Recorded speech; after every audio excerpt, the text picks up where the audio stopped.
Hello, everyone. Good morning, good afternoon, evening from wherever you're joining in from.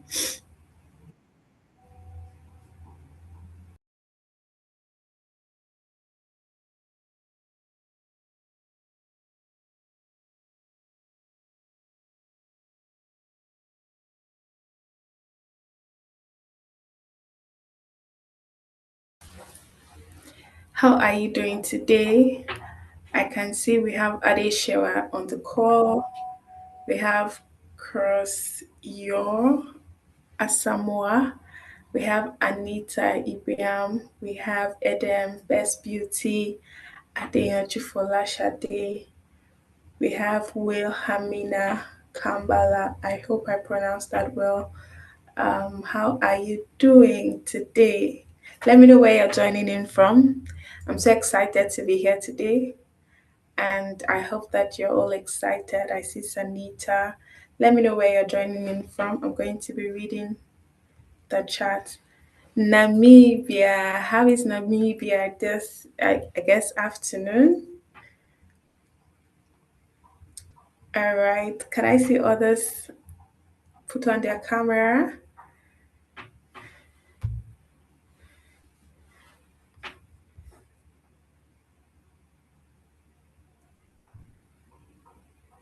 All right.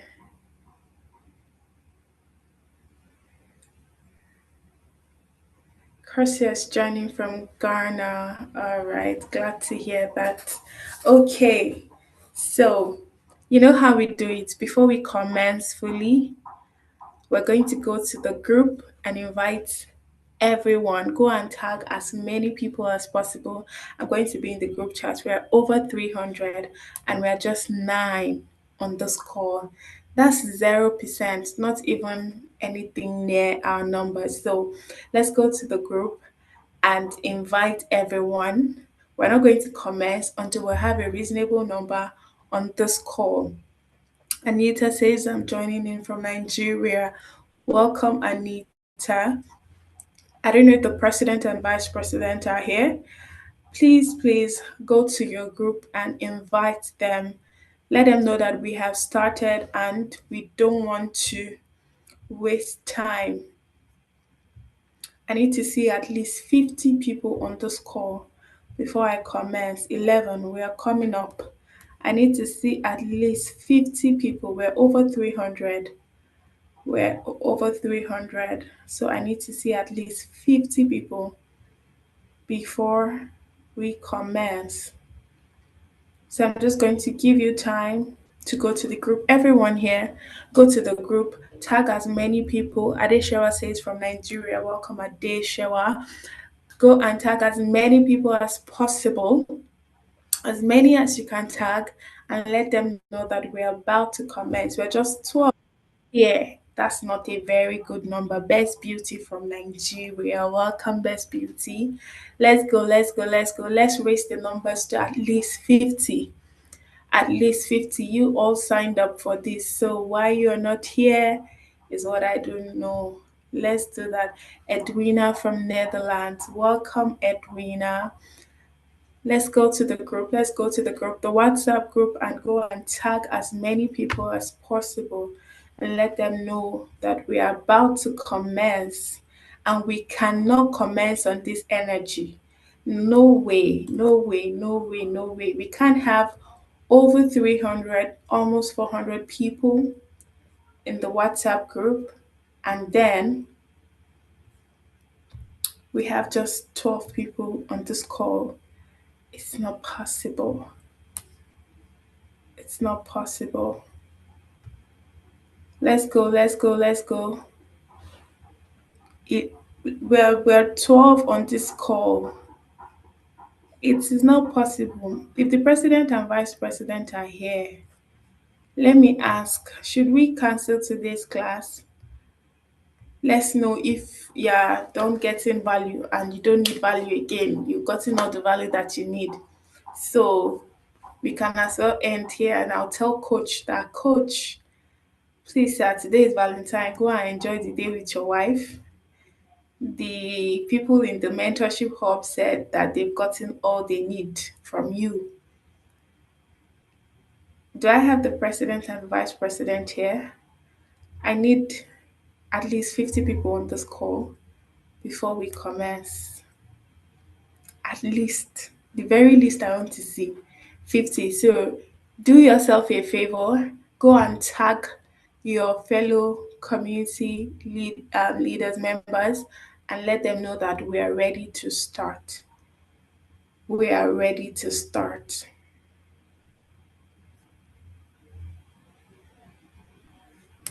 I'm in the WhatsApp group. I'm waiting. I'm just looking and I'm wondering what's happening. Nobody's tagging anybody. Is it that my English is not Englishing or is not correct? Tag them. Let them see a notification that they've been tagged. Let them know that they've been tagged. So don't just say we're live. Tag them. Tag as many people as possible. I need 50 people at least. Or else we're going to just end this class. I'm just going to tell coach, happy Valentine's Day from the members of the community hub. They are wishing you a very pleasant Valentine. They said you should enjoy your time with your wife and that they've gotten all the value that they need. Who is dropping tears emoji? You are Valentine in here today. Okay. If you are Valentine in here today, then I want to see the energy of people that are Valentining here. The energy I'm seeing is not, oh, I'm seeing no. Okay. But this energy is not matching. 19. I mean it though. We're going to get 50 before we kickstart today's meeting. So we're supposed to have two speakers today. It depends on your cooperation. That would depend on what we're going to do. If we're just going to stay here and I admire your faces, you admire mine, and I tell you how my Valentine has been going, and then let you do the God when in the comment section, and then we call it a day. I'm sure that's not what you want. All right, so we're going to commence now. I'm just waiting for us to get more people. Can I see you tag? Yes, let's do the tagging. Let them know that we mean business. We can be up to 400 and then I'm just saying less than 20. No way.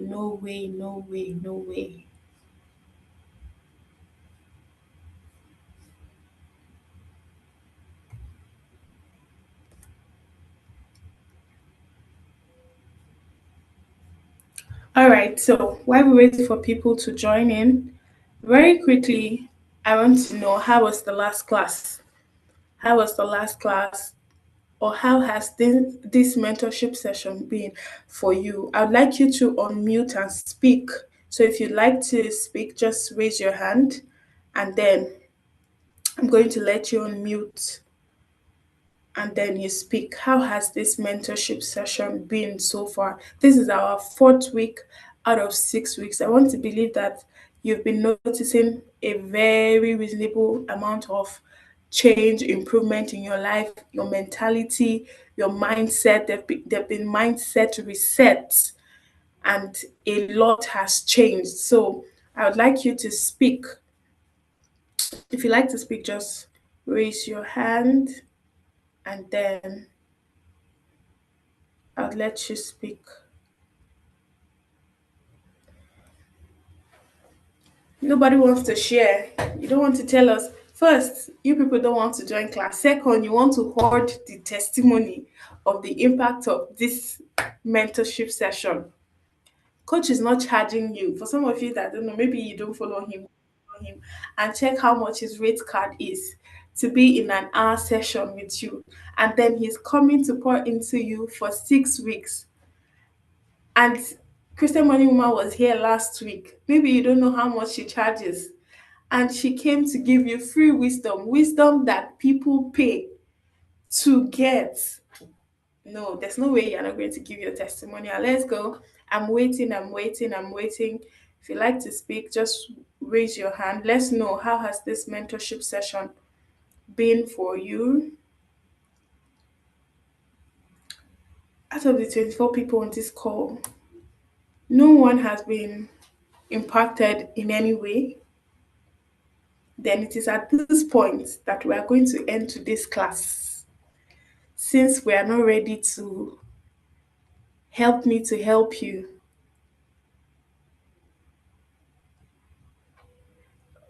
it's been amazing. Okay, Adesha Adeoti says it's been amazing. I'd like to actually hear you speak. I'd like to hear you talk. I want to know what has been amazing. Give more context, explain. Let's know. It helps us know how to help you more if we're really giving you value. There's no need putting you together in a community if you feel like you've not been getting value. Yes, that's what we're talking about. Adejoke, kindly unmute or host, please kindly give Adejo. Okay, Okay, Adejoke, good yes, you can. afternoon. Can you hear me? Yes, I can hear you. Yeah. Good day, everyone. Yeah, this Hi. class has been amazing. Yes, very wonderful. Especially the last class. I learned a lot from how to save, how to invest, how to manage assets properly. I really learned a lot. Thank you very much. Thank you. Thank you so much, Adejoke, for sharing. Okay, in the chat, I see Jessica says it had changed my mindset positively, especially about patterns and also financial literacy. Thank you for sharing. Okay, I see Best Beauty. Best Beauty, go ahead, please. Hey, can you hear me? Yes. Okay. So, last class I was asking about fintech and the recipe you can save. So, because of the lessons I learned in last class, every single class has been amazing. And let me just start with that. Something like I'm talking about last class, I'm not the previous one. Every single class has been amazing. But because of last class, I had a rethink. I was like, I have to save because let me not enter 2027. I don't have one single share to my name. I don't have a stock to my name. I'm just here eating my money, getting fat. So I immediately downloaded an app and I invested some money. Small money, sir. Not thinking. I invested some money and it's just been amazing. But I don't think if I had not encountered this opportunity, I would have sat down and carried my money. I would have like, this is scam. There's this mentality we have. Like the coach of last class said that the rich will continue getting richer because they will put their money in these things to multiply them. But when it comes to like this thing is fake. It's fake. It's not real. So I'm really, really grateful for the opportunity. It's the most eye-opening opportunity and the learning experience because I'm even taking in my house. I think I have MTN shares now. I'm broke. So it's been wonderful. I know because of that I will improve all around and in one way. So yeah, thank you. Thank you so much, Best Beauty. I think for me, the highlight of this is actually taking action. I like people that take action. It shows how serious you are with your life. It shows that you actually learned a lot and you're not just stopping there, you're taking steps. And so, no matter how little the money you saved was, no matter how little, even if it's as little as 1,000 naira, the fact that you took a step, again, take your flowers. Well done, well done. And I really hope that it's not just Best Beauty that has been taking steps, and everyone here, from everything that you've been learning since the first week of this mentorship class, you've been taking steps. You have actionable items that you have noted and you're working towards them and you're tracking progress. It's very important for you to say, oh, this is where I was. This was where I was when I started this mentorship class. And by the end of these 6 weeks, you should be able to say, this is the gap between where I was and where I am. This is the progress that I've made, and all of that. That is one of the ways you can get the best out of this mentorship session.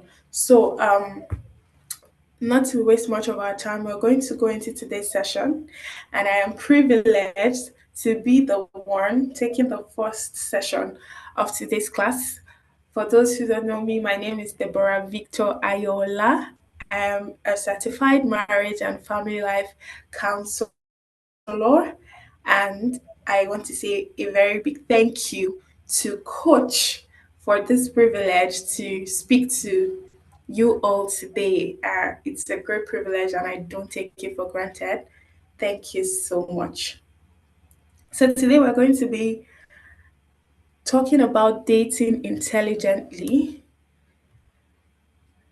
Okay, I can't share my slides. All right, that's fine. But just follow me. We're going to be talking about dating intelligently. Let me see if I can share my slides. Okay, okay. I think I can share my slides, or let's just. I don't know if Sharon is here, if she's the host. If she can make me co-host or help me enable me share my slide. So very quickly, when you hear dating, what's the first thing that comes to mind? When you hear dating, when you hear dating, what's the first thing that comes to mind? Wilhelmina says, I actually want to hear you pronounce your name so that I'm sure that I'm pronouncing it well. Says I love the topic already. Do you mind unmuting and pronouncing your name? It's Velemina. Velemina. Velemina.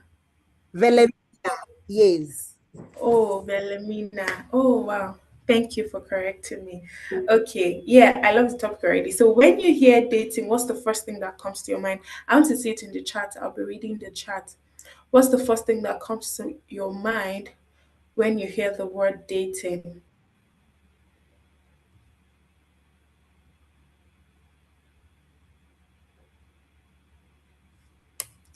I'm in the chat. I'm in the chat. What's the first thing that comes to your mind when you hear the word dating? Sharon, if you can hear me, please, if you can make me co host so that I can share my screen. I'm not seeing anything. No one is responding.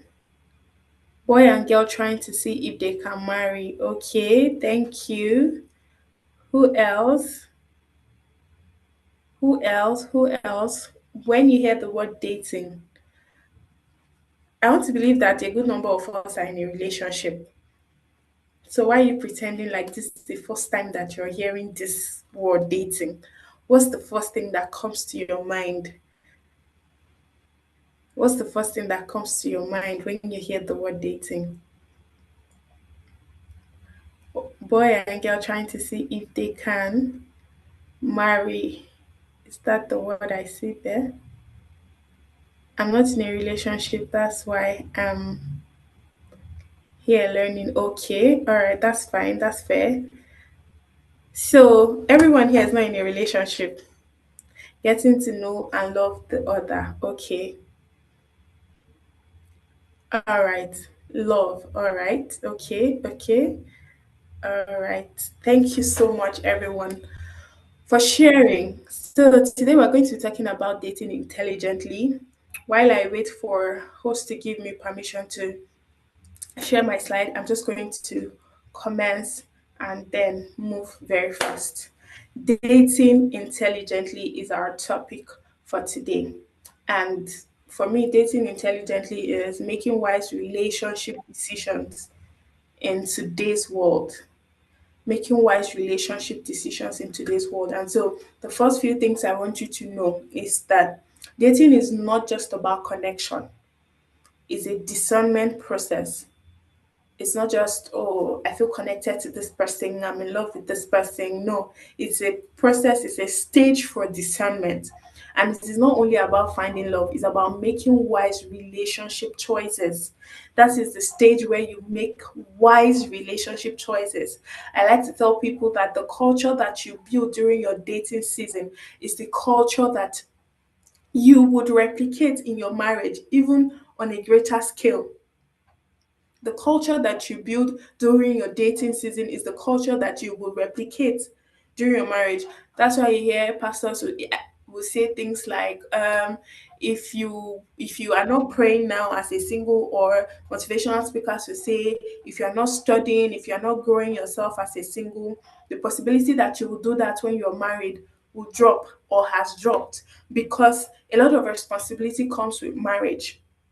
And so that's why the dating season is a discernment process. For those that are believing Christians, the Bible says watch and pray. There's a reason why it says watch and pray, right? So dating is that stage where you actually watch and pray. So you're finding love, but you're also watching and ensuring that you're discerning to be able to make wise relationship choices. Why this conversation matters? Okay, all right. Yeah, so why this topic matters? Why are we talking about this dating intelligently? Many people actually date unintelligently. They date accidentally, they date emotionally, they date under pressure, they date without clarity. And that is why this conversation is very, very important. You hear people go into a relationship and you hear them say, I don't even know if I'm in a relationship or I'm in a situationship. That's dating unintelligently. You hear people say, I'm in this relationship. It's not like he asked me out, or it's not like she said yes. Well, we are just there. That's dating unintelligently. When you hear statements like, we're just seeing how it goes, let's see how it goes, that's dating unintelligently. So a lot of people date emotionally, they date accidentally, they date under pressure. You hear people say, oh, I want to be in a relationship because of Valentine. Today is Valentine. And I'm sure that some people are already feeling pressure to say, oh, I wish I had this, I wish I had that. No, one of my mentor will always say, if you're single, clap for yourself. And why she says that is because you have the opportunity, you have the power to make the right decision now. You have the power to make the right decision now. So this is not the time for pity party. This is not the time to be feeling sorry for yourself. This is the time to understand the power that you carry as a single person or someone in a relationship, because a broken engagement is better than a broken marriage. So you have the power to be able to say, no, this does not align. No, this, that. We need to change course. I need to make the right decision. Very few people date intentionally and intelligently. Very few. And the reason why you're here is to be empowered to be able to date intentionally and intelligently. So, what does dating intelligently means? Dating intelligently means balancing emotions and wisdom. That you're not just driven by emotions alone. You are able to discern, you're able to balance your emotions, you're able to get wisdom. One of the things you're doing here is getting wisdom. That is why you're in this mentorship class. It shows that you want to date intelligently and you're intentional about it. So, dating intelligently involves balancing your emotions and balancing it with wisdom. You balance attraction and compatibility. My very first book that I wrote is Love is Not Enough. And by that, I mean the in love feeling, all the butterflies in your belly. I like to tell people marriage is forever, and forever is too long for you to depend on butterflies in your belly. The highest 1 year, the very highest 1 year. And so marriage takes a lot of intentionality, but it is the intentionality that you put into your dating phase that you will take into marriage. So dating is not that stage where you just do things anyhow and see how it goes. No, it is that stage where you have to be intentional, because that intentionality is what you will take into your marriage. And so, dating intelligently is balancing attraction and compatibility. Yes, you're attracted to this guy. Yes, you're attracted to this lady. But are you compatible? Are both of you compatible? Do your values align? And I'm still going to share later things that you need to align on. But you are able to balance, oh, I'm attracted to this person, but beyond the attraction, we are compatible. Dating intelligently involves balancing hope and discernment. You are able to say, okay, this pattern that I see in this person is positive or is negative, or this person has a tendency of improving. and you are hopeful, yes, but you are also able to say, no, this pattern that I see is negative and I can't change this person, and this person is not willing to work on themselves, so no, this is not for me. You are able to balance love and responsibility. One of the statements I always tell single people, and let me say it very boldly and clearly here, is that it's not just enough for someone to want to marry you. So a person can say to you as a lady that I want you to be my wife. A person can say to you as as a guy that I like you and I would like to be your wife, or I want you to be my husband. But one thing I like to tell single people is that the person that says I want you to be my wife, or I want you to be my husband, hope they are also ready to be a husband or a wife. So a lot of people like the idea of marriage, but they don't like the responsibility that comes with marriage. So you need to be sure that that person that you are entering into a relationship with is not, let's see how it goes. As much as the person wants you to be their wife, hope the person is also ready to take up the responsibility of a husband, or hope the person is also ready to take up the responsibility of a wife. So it's not just enough to say, I want to marry you, you should marry me. No, I love you, yes. But there's responsibility. Marriage comes with responsibility. And that responsibility starts showing in your relationship. Are they ready to take responsibility? Are you ready to take responsibility? So dating intelligently is being able to balance love and responsibility. I hope we're still together. So important question shifts. When you're dating intelligently, you don't just ask, do I like this person? That's not the priority for you. It's not just enough that you like this person. You ask, is this relationship healthy? Remember, we are talking about dating intelligently, and so you have to ask intelligent questions. Do I like this person? You can like this person, and the person is not the right person for you.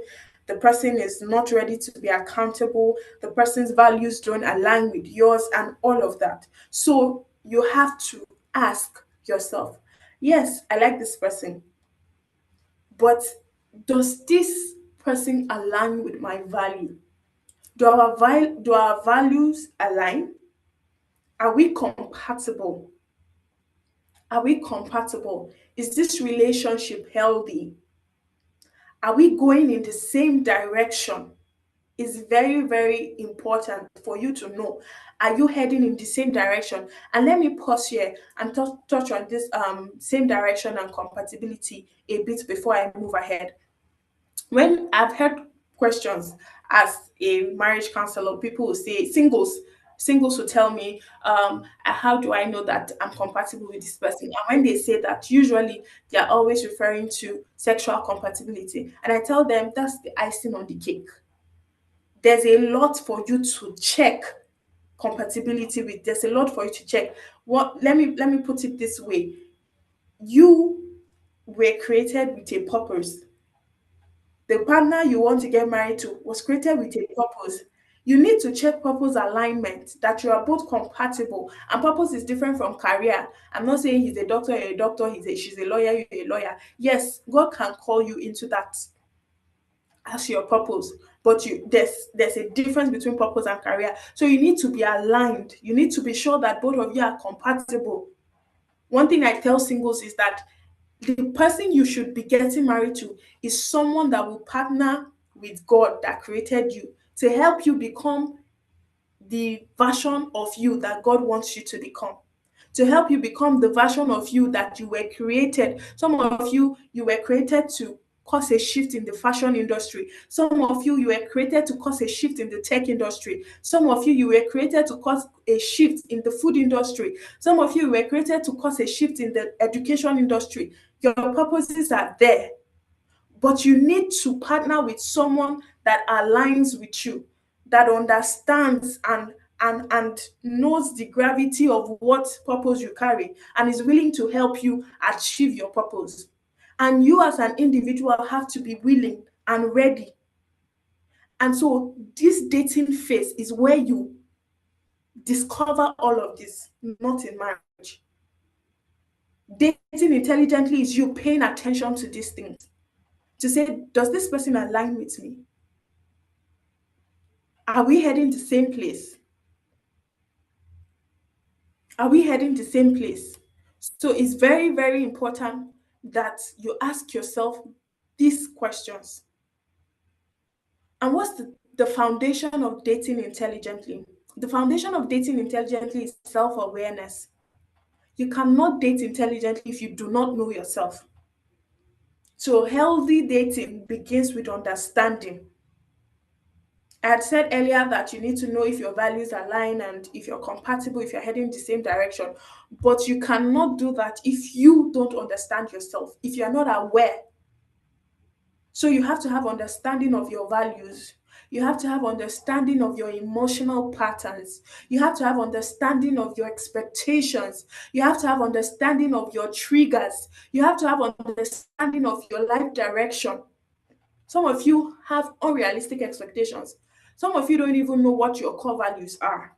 If I ask some of you what are your top three core values, I don't know if you know, or some of you think that your core values are actually like tangible. And if we do value assessment now, you might just be shocked that what you think is core is not core.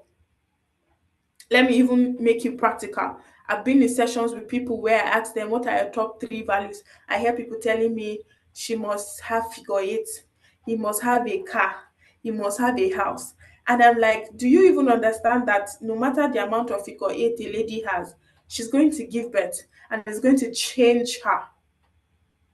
It's going to change her in a way that you have to have like understanding beyond the physical to be able to still find her attractive. Not because, oh, everybody looks anyhow, no, but like it just changes her. Do you have an understanding that money, cars, these are materialistic things and things can change? And that is why I tell single people in counseling that let your values not be materialistic. Ensure that they are grounded. Ensure that your values, because if you are marrying someone because of a car or a job, because the person is working in the big four or one of the big four, or the person is working in one of the top tech firm, tomorrow, anything can happen. And you just realize that you were married to the job, not to the person.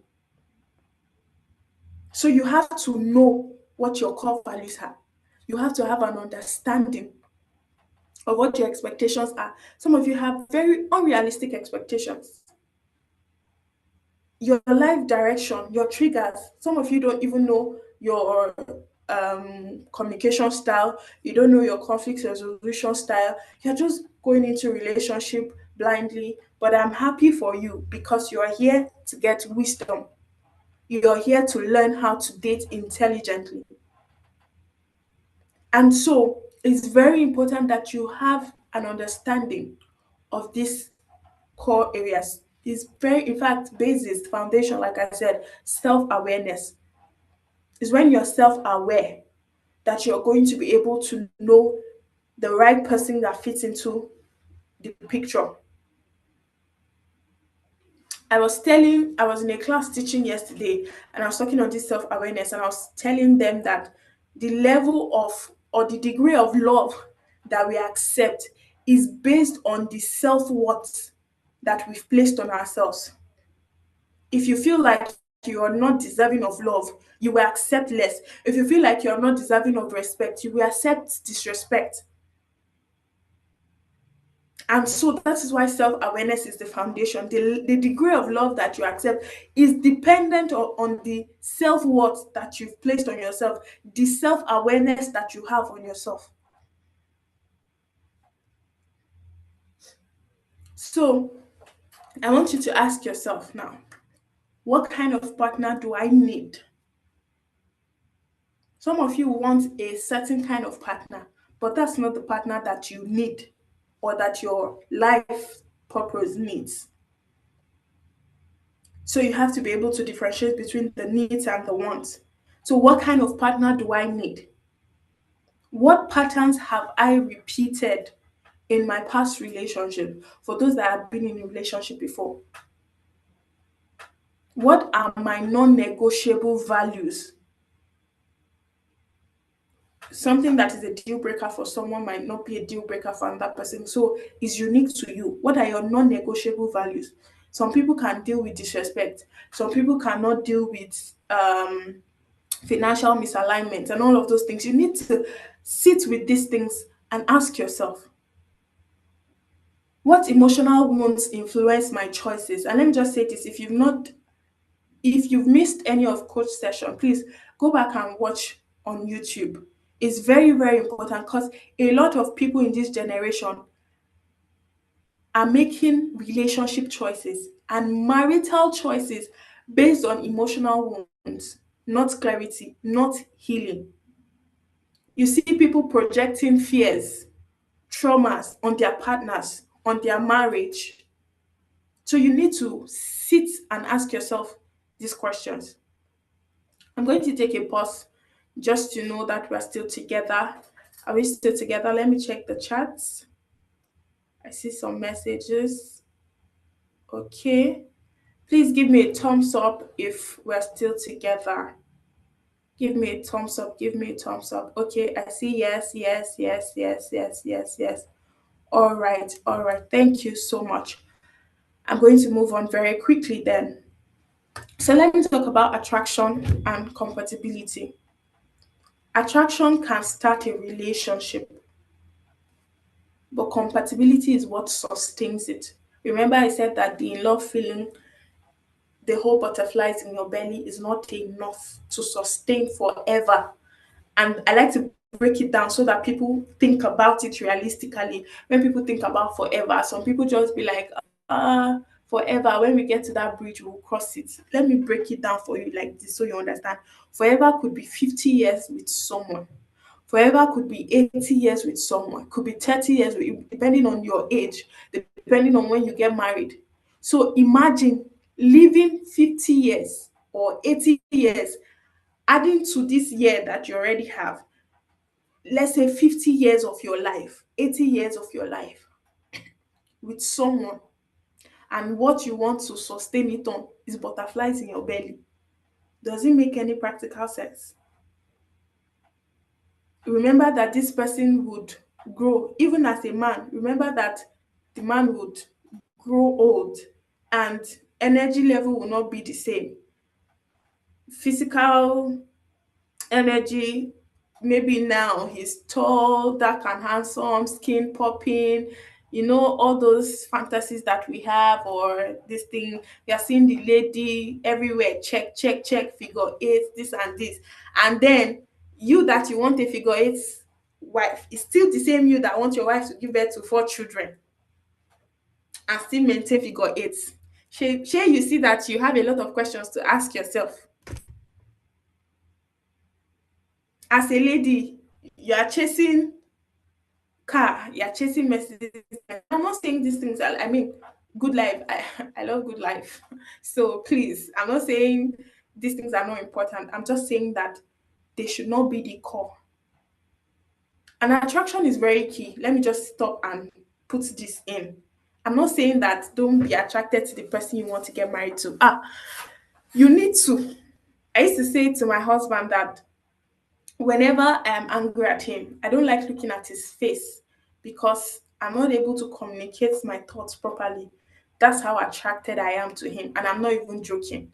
Like, when I feel like he has done something wrong and I really want to talk to him seriously, sometimes I'll just send message just so that I can communicate my thoughts without being distracted by his face. And I'm not even joking or exaggerating. That's how attracted I am to my husband. So you need to marry somebody that when you wake up in the morning and you turn and look, if you like, say I'm carnal. I am carnal. Let me just be very honest with you. Don't come and be feeling like, oh no, no, no. You need to be able to look at the person and look at the heavens and look at the sky and say, thank God I married this person. Or what a beauty to behold. What handsomeness to behold. Right? But ensure that that is not the foundation that you're building your relationship on. ensure that that is not the foundation that you're building your marriage on. So attraction can actually start a relationship, but compatibility sustains it. Chemistry, oh, we have chemistry, we're connecting, is not enough to build a stable future. And just so you understand why I'm saying this, you go through times and seasons. You see that vows that you people want to make under the sun, in the rain, in sickness and in health. Yes, if you like, say in health and in health, you cannot cheat nature, you cannot cheat life. There will be times and seasons, and the earlier you understand this, the the more you understand the importance of building on compatibility and not just attraction. There'll be times and seasons. There'll be times of plenty. There'll be times of lack. There'll be times of health. There'll be times of wealth. So how you would navigate, you will give birth, children will come, children will leave, you will transition, some of you will relocate, some of you will move from another job. So there'll be times, it's just the way life is. You will be pressured at work. You will see people that are beautiful, handsome than your partner. If it's attraction, you'll be jumping from one person to another. And that is why compatibility is very key. Chemistry alone is not enough to sustain your future. You have to build on something solid. So, what are the core areas to observe for compatibility? Core areas to observe for compatibility. You need to be aligned in your faith or your belief. You need to ensure that you believe, you have the same belief, you are aligned in your faith. For those that are Christians here, you need to be sure that beyond just being Christians, you align in doctrines. Because I've had counseling where what I am settling in counseling is a man doesn't believe in sowing of first fruit and the wife wants them to sow first fruit. That's what is causing tension in the marriage. So these things are real. So beyond just, oh, we are Christians, this one is going to this one is going to this church, this one is going to this church. Do your doctrines align? Some people believe in paying of tithe, some don't believe in paying of tithe. Some different, so just make sure that you're aligned. Just make sure that you're aligned. Your emotional maturity, are both of you compatible? You don't want someone that will gaslight you. You don't want someone that will manipulate you. You don't want someone that cannot hold tangible conversation. You don't want someone that is emotionally immature. You don't want someone that will try to guilt trip you or blackmail you with their emotions.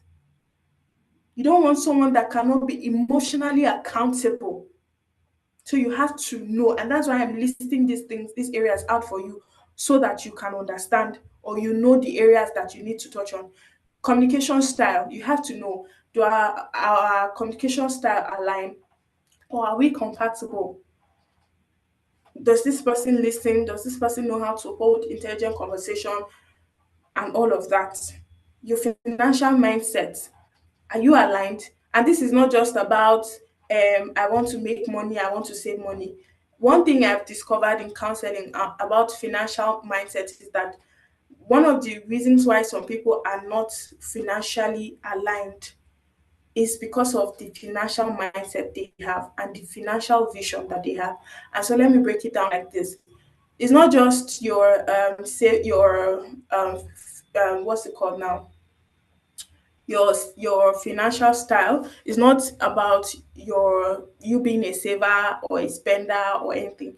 So for some people, they want to build wealth.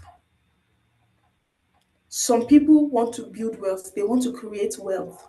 Why some people, they just want to live by all they want is, I have a roof over my head. My husband and I, we have one car. We're able to pay for our children's school fees. We're able to eat every day and we're good.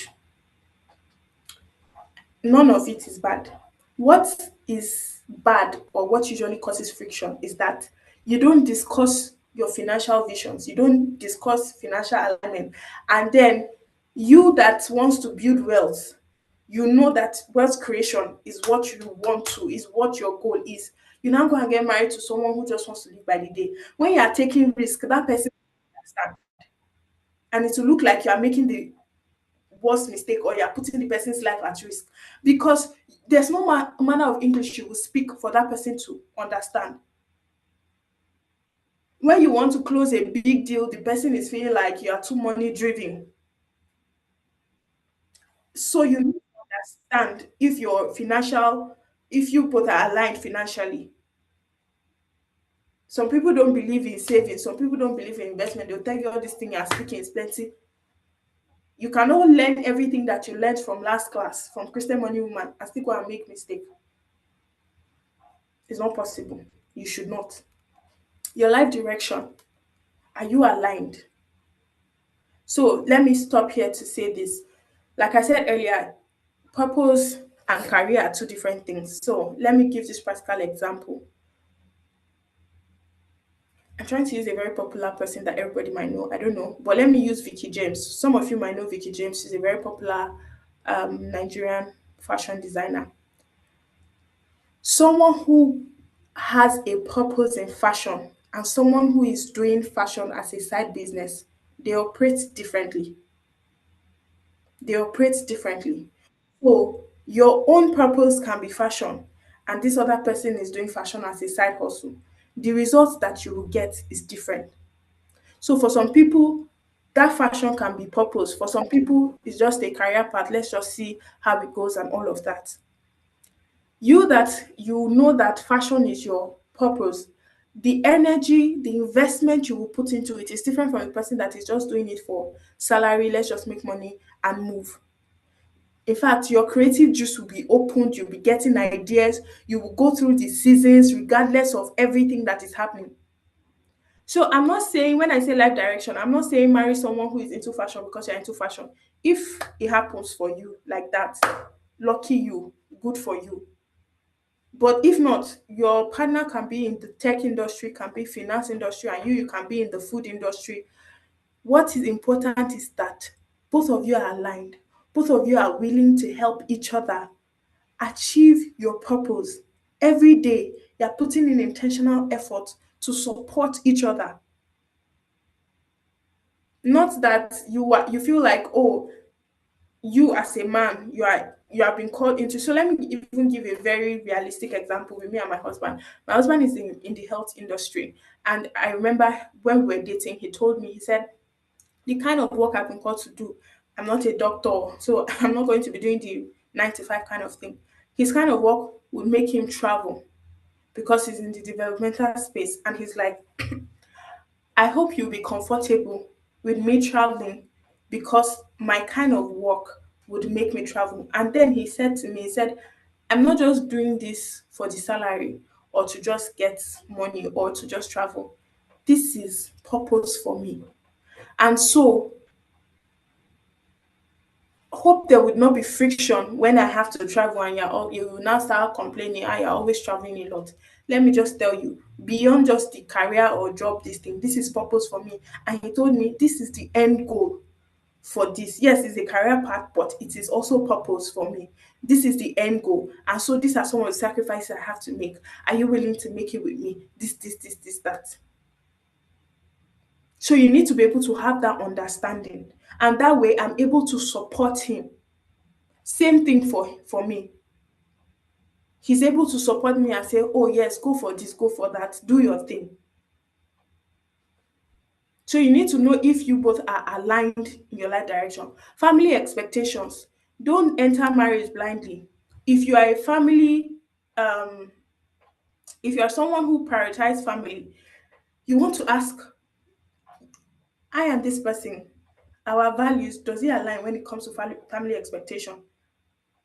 My core is family.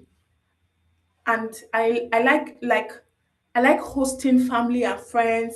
I like hanging out with family and friends. I'm that kind of person that when I'm stressed, I get my energy back from being with family.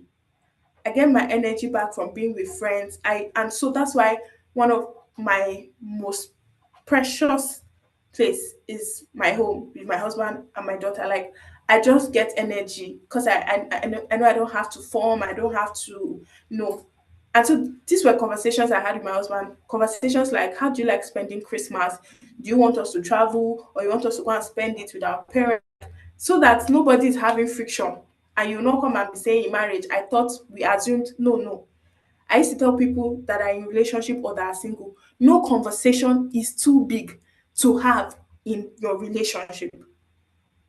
No conversation is too big to have in your relationship. And this was what drove me to write my second book, Courtship Compass, with over 200 questions that can serve as guide for people to ask during relationship. Dating intelligently is you asking intelligent questions.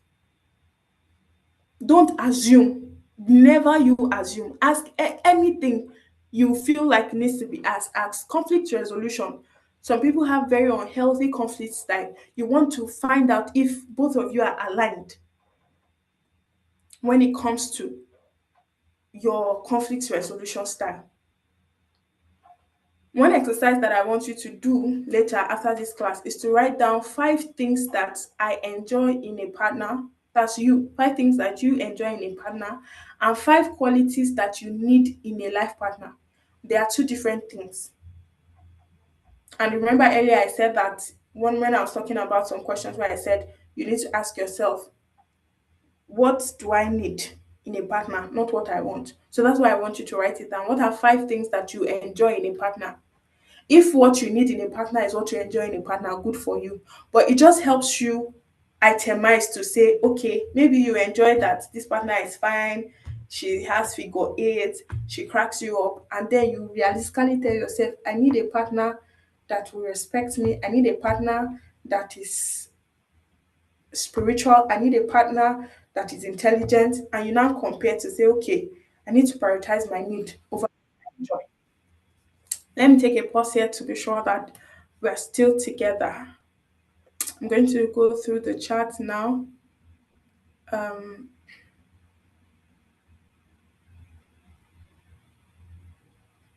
okay. I can see I have a question. We'll come back and answer the questions. I just want to be sure that we are here. Okay. All right. I see that we are here. Okay. Let me run very quickly. So, dating with purpose. Dating becomes confusing when the purpose is unclear.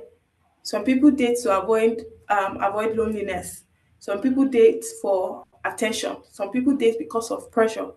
Some people date to see how it goes. But intelligent dating requires direction. Let me see that in the chat. Type it so that it will sync. Intelligent dating requires direction. Intelligent dating requires direction. Put that in the chat for me. Let me know that you're still with me. Type it, type it, type it. Intelligent dating requires direction. Can I see that in the chat?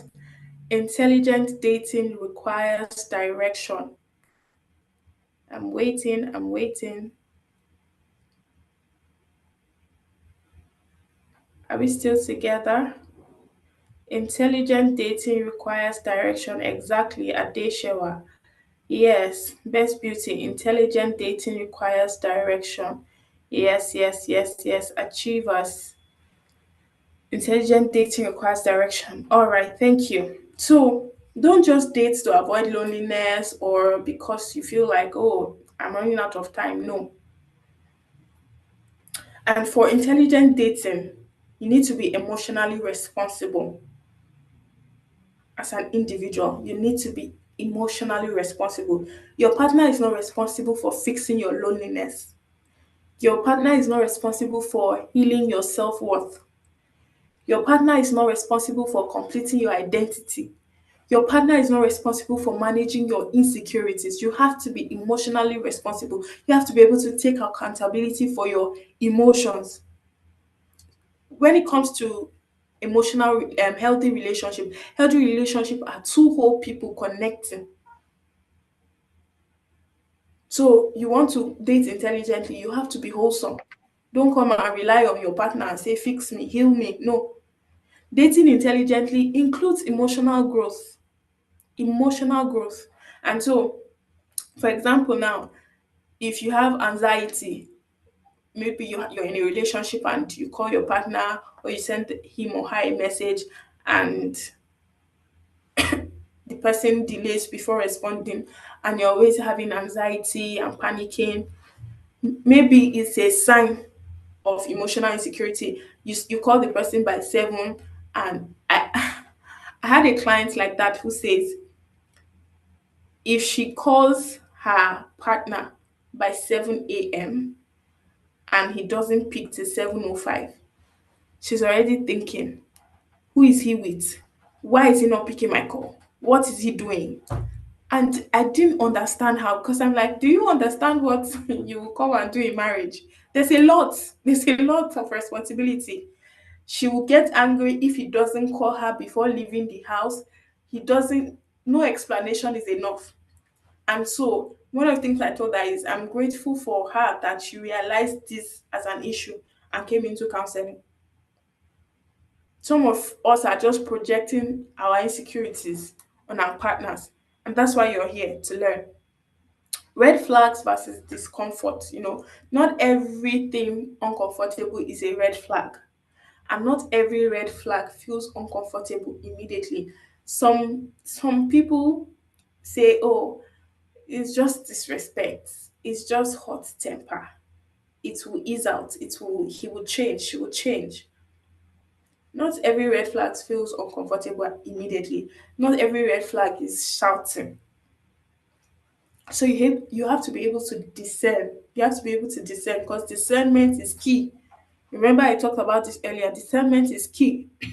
So, common red flags: dishonesty, disrespect, manipulation, lack of accountability, controlling behavior, chronic irresponsibility, inconsistent character.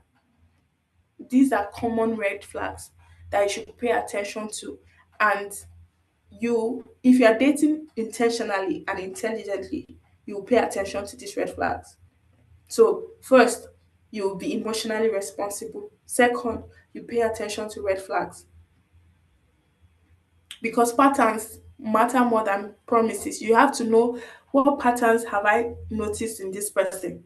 What patterns is this person repeating? You have to ask right questions when you're dating intelligently. I've touched on this a lot. Ask right questions on values, ask the right questions on marriage expectations, ask the right questions on children. Do we want to have children? How many children? Are we open to surrogacy? Are we open to CS? Are we open to. No question is too big. Our finances, faith, conflicts, life vision. Healthy dating includes meaningful conversation, and you need to get clarity on these areas because clarity strengthens your relationships. Then time reveals character, time reveals consistency, time reveals integrity, time reveals emotional maturity, time reveals true values, behavioral patterns. So in healthy dating or in dating intelligently, do not rush what requires observation. Remember, I used the analogy of watch and pray. You don't rush what requires observation. You don't rush what requires observation. You need to pay attention when you're dating intelligently. It shows that you're intelligent, actually. And so there are boundaries in dating intelligently. You have to protect your emotional boundary, your emotional health, your personal values, physical safety. For some people, they don't know how to draw boundaries because they feel like, oh, boundaries are rejection. I don't want to make this person feel rejected. No, boundaries are self respect, not rejection. Maybe if you have this mindset change, it will help you. Boundaries are not rejection, they are self respect. So, in dating intelligently, you also have to be able to draw boundaries. If you don't take anything away from this class, I want you to remember that dating intelligently does not remove emotions. It guides your emotions. Remember earlier when I started teaching, I said dating intelligently is being able to balance your emotions with wisdom.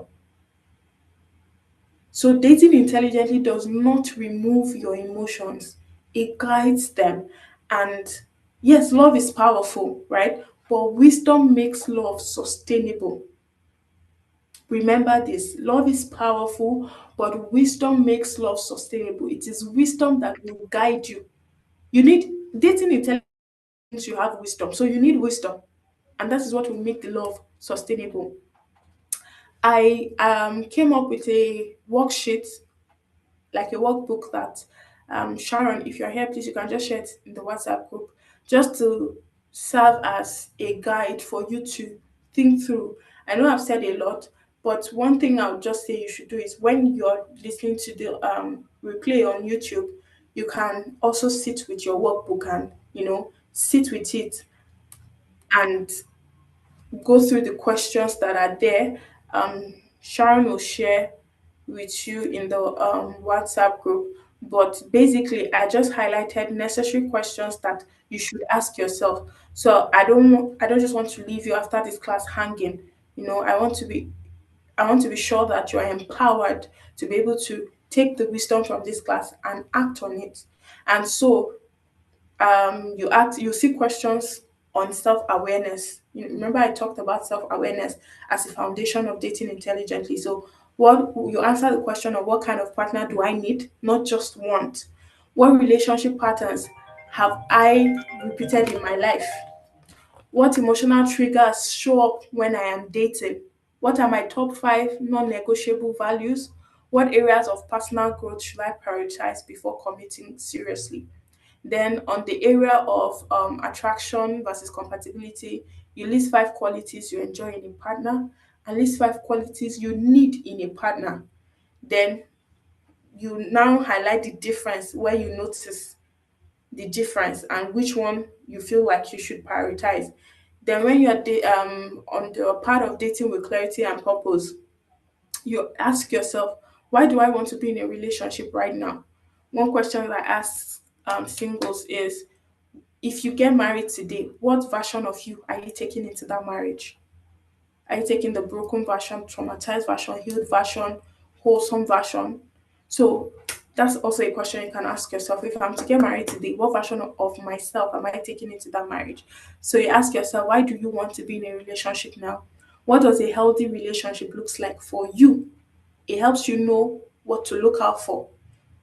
What direction do I want my future relationship to go? What does commitment mean to you? Are you dating for pressure? Are you dating for loneliness or for clarity? Then the fourth one, when I talked about emotional responsibility, you ask yourself what insecurities show up in your relationship. If you've been in a relationship before, or even as a single person, what insecurities do you think you have? You can have noticed it from your friendship with other people. They might have highlighted it, or you might have noticed it. So, how do you respond when you feel anxious, when you feel misunderstood, when you feel rejected? How do you respond? Then, do you depend on your partner for emotional validation? What would emotional maturity look like for you in a dating relationship? What healing work do you need to prioritize? And then lastly, or no, not lastly, I talked about boundaries and red flags. So you can also highlight what are 3 boundaries you must maintain in dating. What behaviors will you no longer ignore? What does respect look like for you in a relationship? How will you respond if your values are compromised? What patterns should you walk away from immediately? Then, compatibility check framework. We check your compatibility for values alignment, emotional maturity, communication style, financial mindset, life vision, and direction. When you highlight it, where do you need deeper conversations in your relationship before progressing? So, like I said, you can watch the replay and then you can use it as a guide to answer the worksheet. Then the last thing will be your personal dating action plan. I want you to write out 3 patterns that you're committed to breaking. Coach has been teaching on emotional healing, and a lot of you have been saying this stood out for you, highlighted this. Sit with those things that you feel like you need to break. So, 3 patterns that you're committed to breaking, 3 qualities that you will prioritize moving forward. After all these things that you've been hearing for the past 4 weeks, what are 3 things you will prioritize moving forward? What are boundaries you will enforce without apology? Remember, I said that boundaries are not rejection, they are self-respect. What are personal growth goals that you want to put in place for the next 6 months, maybe? And for you, what does dating intelligently means from today? For you, what does dating intelligently mean? So I'm going to stop here because we'll have to Sharon, please confirm in my DM that okay, I see your message. Thank you. So our next speaker is coming up soon, but before we bring her up, I want to see in the chat. How was this? If you would like to speak as well, you can just raise your hand and then I'll ask you to unmute. If you want to chat, if you want to drop your feedback in the comment section, it's fine as well. How was this session? What stood out for you? Did you learn anything new? Are we reading? This was enlightening. Okay, I'm glad. I'm reading. Thank you too. I see I learned a lot. Okay. All right, I'm glad to hear that. This is solid. All right, thank you, thank you, thank you, thank you. Okay, so I'd like to hear from you. Anybody wants to unmute and speak? How was this session? What stood out for you? It will be good to hear from you. It will be good to hear you speak. It will be good to hear you speak.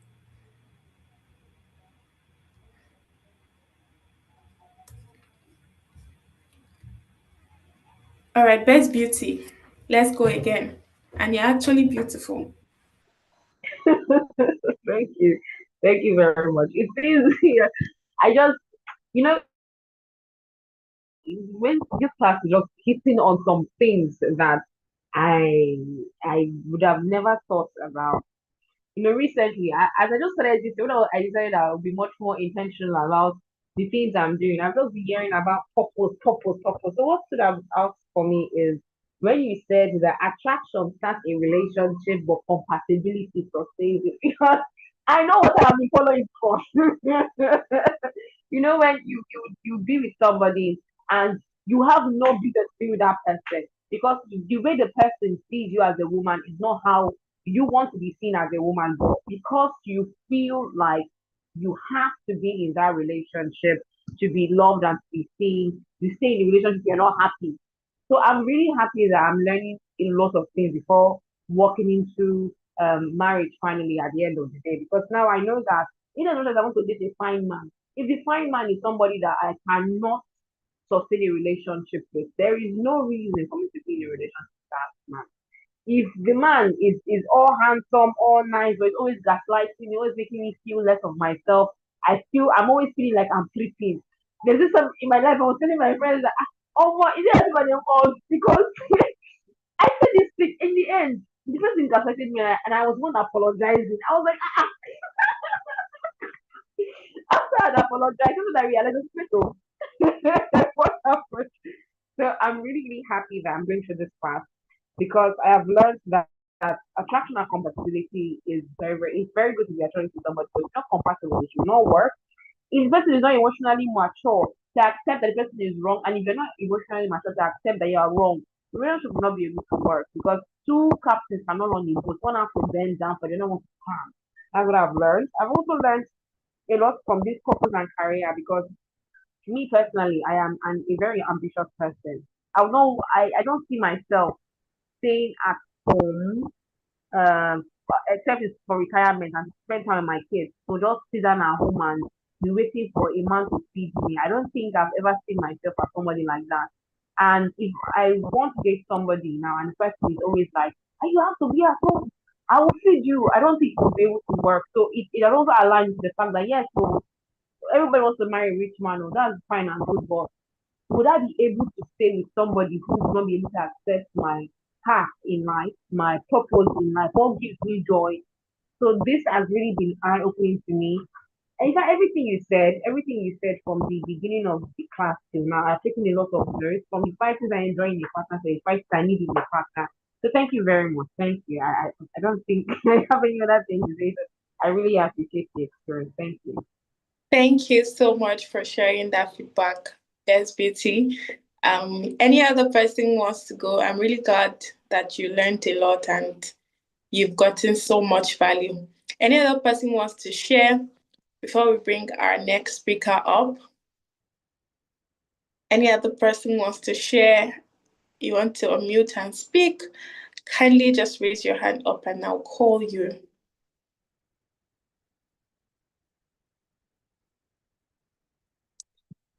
Anybody else? Anybody else? Anybody else? I don't know why our cameras are off. Please, if you can, kindly turn on your cameras. Kindly turn on your cameras. I can see only one person. If you can, kindly turn on your cameras. If you'd like to speak, just let me know. Okay. Thank you, Adeyanju, for joining Wilhelmina and putting your camera on. Anybody else? Okay, so our next speaker is the very powerful Christian money woman. When I asked a lot of you, what did you learn so far? You were making reference to last week's session, and she's back again with a lot of wisdom. See, there's no way that you will go through these 6 weeks and your life will remain the same. Impossible. Let me speak Gen Z English. Impossible is not going to happen. No way. And so, if you're not paying attention, to the best of my knowledge, I know that Coach has invested, Christian Money Woman has invested in ensuring that they give you the very best for free. Like I said earlier, maybe you don't know how much they charge. Go and check their rate card so you will really understand the value that you're getting. Please don't take it for granted and ensure that you make them proud by showing what they'll say, show your workings. Let us see results. Let us see results. Let no pressures, but let us see results. Let us know that you are actually learning. I mean, for 6 weeks, they're coming to pour into you. You have to be able to show your workings. And so, Sharon, kindly confirm if we have Christian Money Woman. I can already see the chat. Yay, Christian Money Woman. Yes, yes, yes, yes, yes, yes, yes, yes.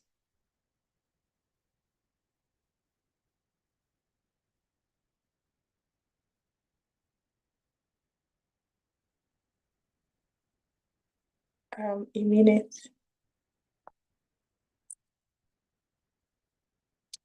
Sharon, I don't know if you're on the call, but can you confirm if we have Christian Money Woman on the call? So how many of you are ready for the next session by Christian Money Woman? Let me see it in the chat. Let me see your energy. If your energy has not dropped, if your energy is still high, let me see it. Let me see. Let me see. Let me see it. I am. Yes. Okay. Yes. Let's go. Let's go. Let's go. Ready. Let's go so that Christian Money Woman will know that we are ready. We are ready. We are ready. Sharon, if you can hear me, please kindly confirm if Christian Money Woman is here so that we can bring her up stage. We are ready. Okay. Okay. Okay. I love it. I love to see the energy. I love to see the energy. I love to see the energy. All right, just a minute. I'm trying to confirm if we have her here. While we're waiting for her, Now is a good time to go to the WhatsApp group again and let them know that we are ready to move to the next session.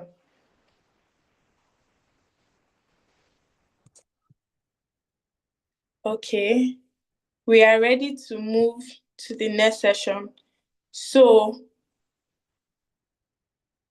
go and tag people in the group and tell them that we're ready to go to the next session and Christian Money Woman is ready for us. Let's go. Go to the group. I'm there waiting to see you tagging people. I'm there waiting for you. If I don't see you tagging people, then I'm going to tell Christian Money Woman. Christian Money Woman, happy Valentine's Day from all of us in the Singles Mentorship Program. We want you to go and enjoy your time with Coach. But if you don't want us to do that, tag. I'm not seeing any tag. Oh. Don't tell them that we are live. Tell them that they must join. Tag them. Let me see the tag. Let me see the tag. I'm waiting. I hear that Christian Money Woman is coming and about to join us live and direct. So if you are excited and ready, okay, just give me a minute.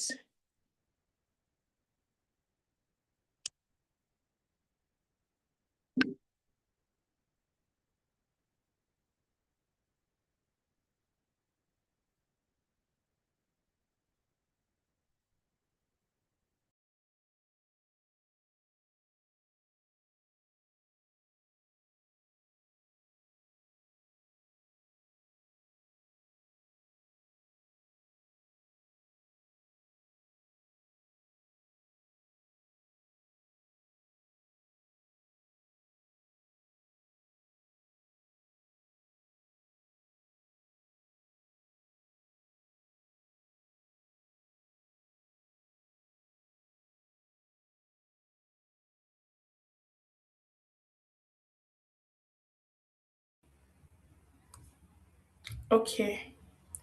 Yes, I'm back. So Christian Money Woman is about to join us and I'm so excited. I'm still in the chat waiting. Tag them and tell them you must join because Christian Money Woman is here.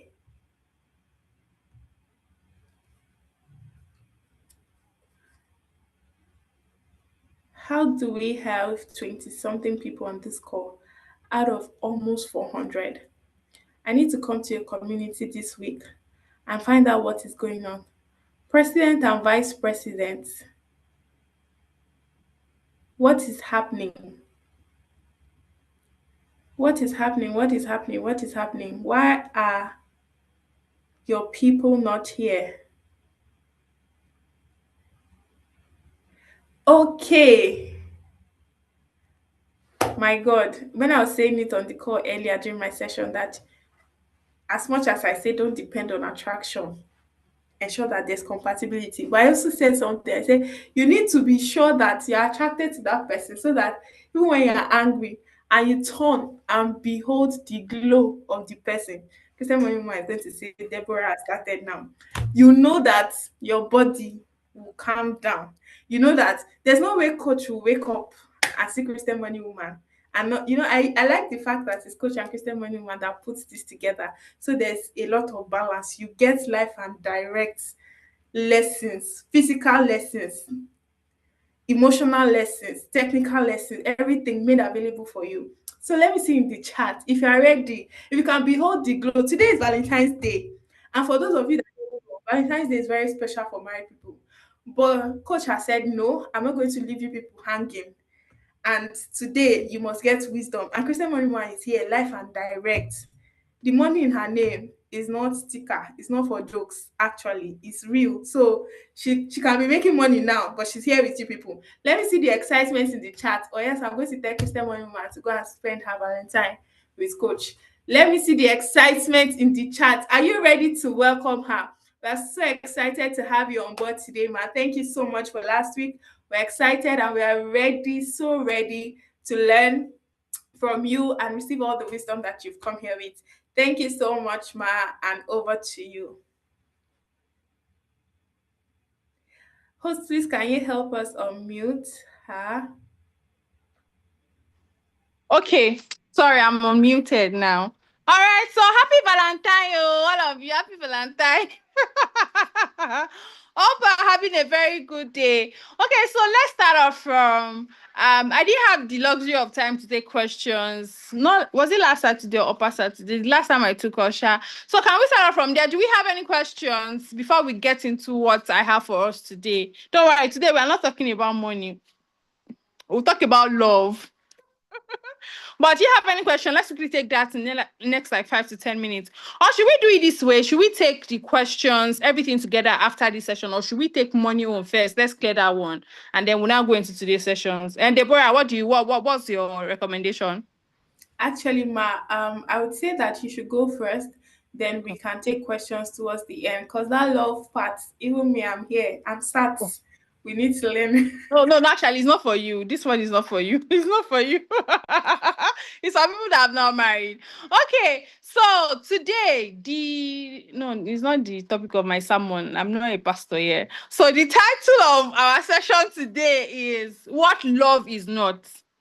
What love is not. There's a lot of misconception about love these days everywhere. Like everybody's like, love is my view is view. Love is wearing matching t-shirts. Love is going on vacation. I'm not saying all of these things are not good though. If you know at all, you know that me and Coach Lee, we do it very well. We like love. Both of us are PDA kind of person. Although it wasn't like that before. I was one that dragged him to my side. He now likes PDA by force, right? So, but today we want to talk about what love is not. What exactly is love not? I'm sure I must have read a lot about what love is and everything, but what really is love not? Because it's not just enough to know what is to be done. You should know what you should not do too, what not to do, not just what to do. So what love is not? And the first thing is, love is not aesthetics. Love is not aesthetics. I know that we all love it. We all love the butterflies, the beautiful things of life. Very, very good, very wonderful. I recommend it. Like, of course, you need to always be beautiful for your spouse. But trust me, love is not just all about aesthetics. There are days you wake up and you're going to have smelly mouth. The brother here will be my witness. There are days you wake up and you don't feel like kids. There are days you wake up and as a woman, sometimes you can be cranky self, and the man will be wondering, okay, what did I do again? And they'll know, probably you're just tired from breastfeeding all through the night, waking up intermittently, all of those things. It's like, you did not do anything. Like, how do I explain that you did not do anything? How do I explain that? Me, it's not like I'm angry. So love is not all about aesthetics. Love is not on the good days only. There are days that it will not be all good. Let me tell you, that's the sincerity. And if you really want to do love, you really want to do marriage right, you really need to know that, love is not all aesthetics. The second thing is, love is not vibes, so it's not vibes on vibes, so there are some things I can just put on vibes, like, let's just vibe along. Probably when you are still dating, you can be doing vibes. But there's so much intentionality that goes into marriage. For it to work, you have to wake up every day. I'm sure someone must have covered it, either Coach D or Coach Deborah. They must have covered it that, love is not a feeling. It's a decision. It's not a decision that you make one day when people start dating, when you say, okay, can you be my boyfriend? Can you be my girlfriend? Okay, will you marry me? It's not even a decision that you make on the day that they proposed to you and gave you a ring. It's not even a decision that you make only on the day you got married and say, I do. Love is a decision that you keep making every day of your life. Every single day of your life. You keep telling yourself you love this person. So when you say I love this person, it's not a matter of, I feel like, okay, at the moment, I love you. Oh, I'm so overwhelmed. I'm so grateful. Like me today, now I got flowers. I don't know how many of you got, but me, I got flowers. So now that does not mean, oh, I love you, I love you. That is not, yeah, there's that kind of love, the feeling kind of love. But love is a decision that even on days when it's not looking like it, I'm still loving you. Love is a decision. So love is not vibes. So love is not vibes on vibes. It is not. It is not vibes. Another thing that love is not is not transaction.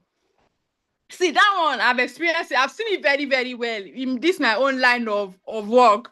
When it comes to money, I've heard men say that what does she brings to the table? I bring out the money. I've heard women say, I earn more than him. What is it? I've seen people who are not even married yet, where the guy is saying something like, oh, she's in school. Do you think I should finance her? Are you sure when she finished school, she will not come and throw me away? See, love is not transactional. Love is not business. It is not business. See, love is a decision. It is a decision that you have to make. You have to be very sure with clear eye. Don't let anybody do you anyhow. With clear eye, you have to make it. Love is not transaction.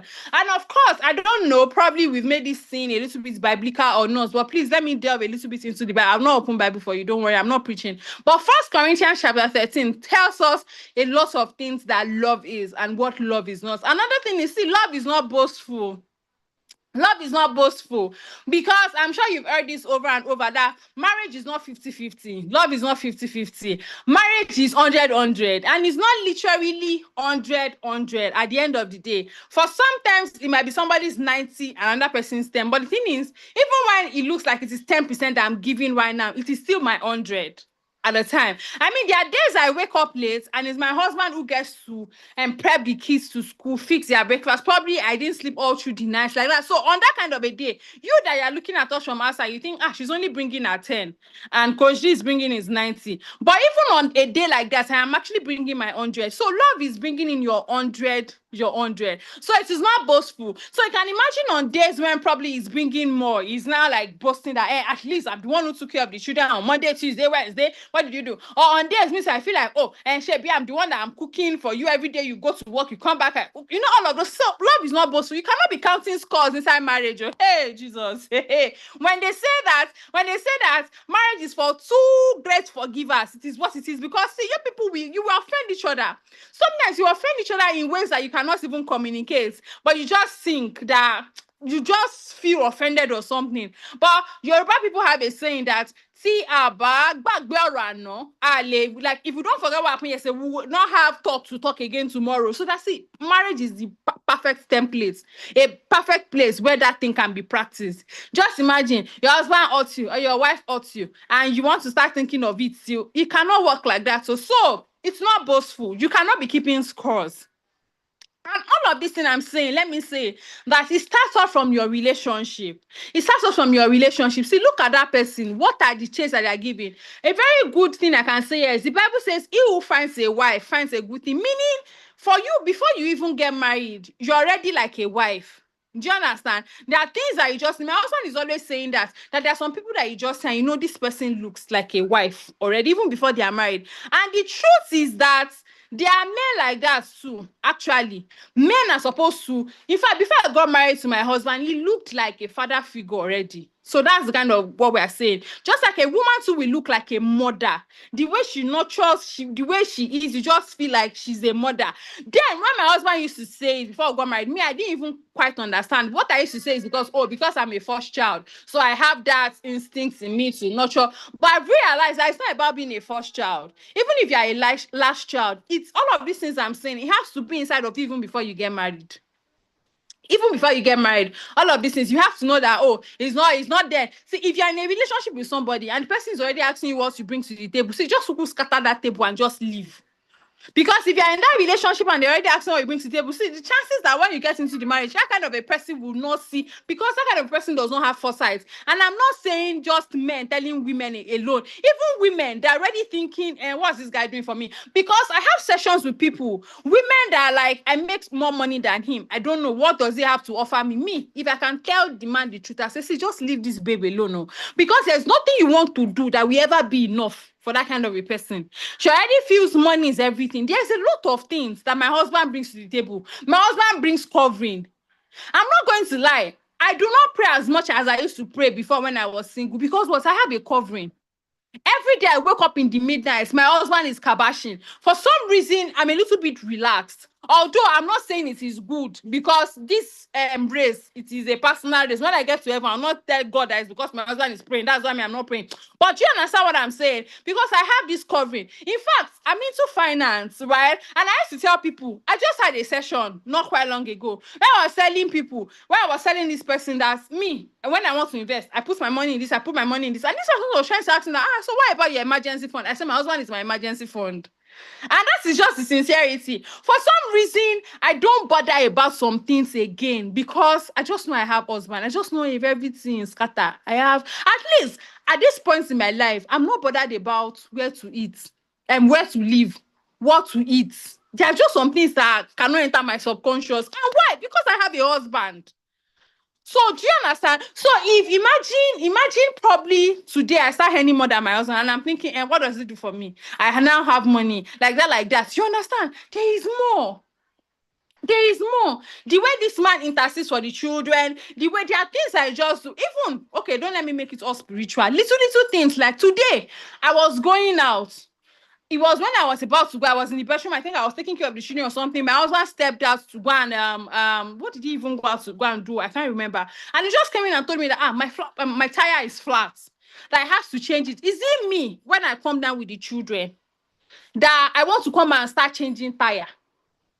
Just imagine. Is it me that wants to come and start when I'm not ready to go and answer? And just before I knew it, he had put his spare tire. I said, he thinks his tire is bad. He thinks he should change it for me. He went about it like that. There are just some things. You just know that this person is a wife.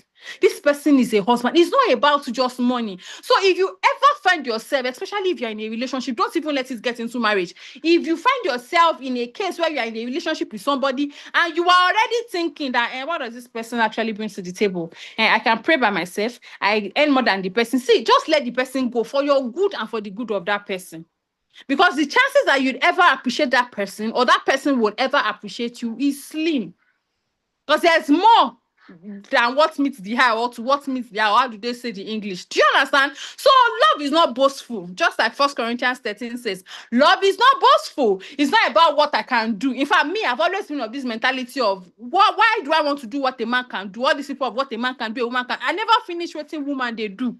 Why do I want to do what a man can do? Let him be doing the one I can do. Let me be doing the one I can do. Do you understand? So it's not boastful. It's not a place where you want to count scores. Oh, I'm doing this. I'm doing this. Oh, I was the one that washed the children's clothes yesterday. I was the one that fixed dinner yesterday. So you have to fix it. All of that one. You're just setting yourself up for failure. You're setting yourself up for failure. So that is something that love is not. Love is not boastful. Right? Another thing that love is not secret. Love is not secret. Yes, love can be private, but love is not secret. If you are in a relationship, even if you are married, I will be putting it inside, be picking your own. Everything will be entering inside. Especially if you are in a relationship. See, love can be kept private, but love should not be made secret. See, for your own good, I cannot even count the number of cases I want to start talking about this privacy and secrecy thing. But see, love is not secret. Love is not something that should be kept secret. It can be kept private, quite all right. But see, key people that need to know, that need to be aware of your relationship have to be aware. Love is not a secret. It's not something that you keep as a secret. It can be private, but it is not a secret. So here are the few things I want to share with us today to let us know what love is and what love is not. Love is not, let us take it again. What are the things I said? Yeah, let me be in the comments. Let me read. Let me know if this person say, God, am I a shoelace? God, I beg you, people should not make me laugh.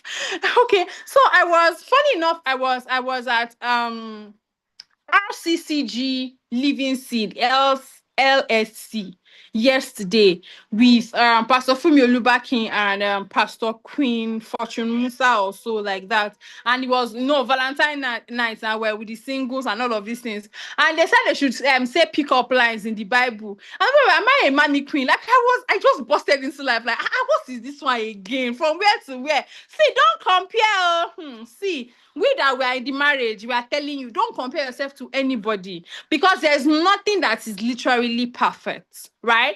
While I was at that event yesterday, the Pastor Queen, she was there with her husband, and she was sharing that there's one thing that she likes, that husband is still not doing. Like, she likes when her husband writes handwritten notes, but the husband has not been doing it. She said a couple of things, and I'm just saying, see, some people will be looking at them outside and feeling like it's all perfect. There's no perfect. There's nothing that is all perfect. So see, what I would advise is beg for you. Just beg for God for your own person.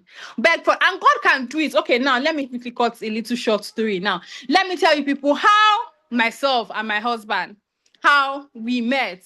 Because we met in January, or let me say we started talking in January and we got wedded in December. This is something else that you need to know. Conviction, you need to have a relationship with your God for you to know, because in Yoruba, they say Oja Okunkun, only marriage, meaning it is a market that you buy in the night. And do you know what happens to something that you buy at night? You don't know what is inside. Imagine you go and buy watermelon at night. By the time you cut it in the morning, you now realize that one part have spoiled. But because it is mice, everywhere is like you don't know. So that's what they call marriage. Like it's Oja Okunkun. Because you don't really know, you don't have the details of everything that is happening or that will happen. But with God, you can make a very good purchase, right? With God, you can make a very good purchase. So that was how my husband reached out to me on Facebook. It was on the 21st of January 2021.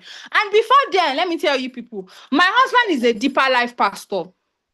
Actually, most of you don't know. Let me tell you. My husband is a deeper life pastor. Back then, when we were in school, me, I was Omo Jaye Jaye. My husband was that type. Deeper life, you know who they are now. My husband was that guy that used to stay by the school gate with megaphone preaching. We that used to wear jeans like this, used to tell us his fire will go. Actually, we later marry us.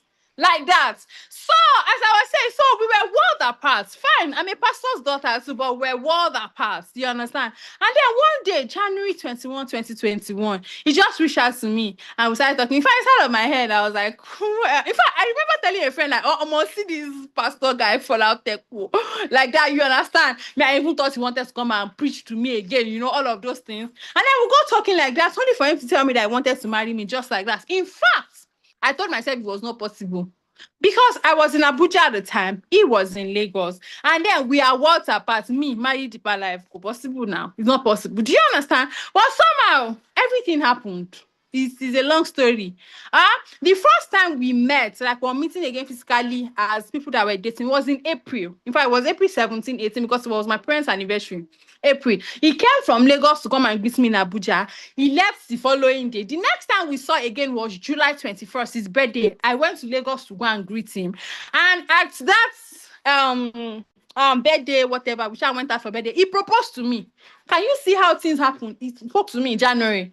We met first time April. The second time we were meeting, he proposed to me. And then the third time we were meeting was at my parents' house, September. We did introduction. January, we got married. See, when God wants things to happen, it can happen. But if I've had a lot of people ask me that, how were you so sure? Like, you've seen people who have been in relationship for years, for months, and they'll still say they end up with what they don't know. So all those people that will say you should cohabit so that you know the habit of the person, all of those things, see, if God is not in it, God is not in it. No matter how you cohabit. Me now, I did not have the chance to see my husband more than like 2 or 3 times. Before we got married, there was no point to see how he likes how he wakes up in the morning or how anything, but we are good. So see, when God is in a thing, it is very, very important for you to carry, because see, this is a life journey. This is a life journey. It's not something, not like today that people are normalizing divorce. Ordinarily, it's not something that you just wake up one day and just, in fact, people that divorce, we that were in counseling, you can tell it's not easy for them. If they are going to be sincere to come out and tell you what they actually experience eventually, it is not easy on them, but they want to do you anyhow. Don't fall for it, though. Do you know what it means to be in a covenant and then you just want to tear it apart? It's not like it's easy for them like that. So I'm just trying to say, love, when it eventually becomes marriage, right? Not just relationship, but when it eventually becomes marriage, it's not something that you can just wake up one day and then leave.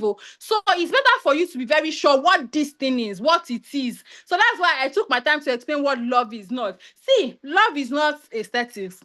Love is not vibes. Love is not business. Love is not transactional. Love is not boastful. Love is not all of those things. So whenever you feel like you are in love, just pick it out. Am I sure I'm in love? This thing, is it just about the aesthetics? Oh, he's a fine man. Oh, so we go out on dates, we snap, and people are like, oh God, when? Oh God, when? When you see people's picture and you're saying God, when? Ask yourself, what exactly are you saying God when to?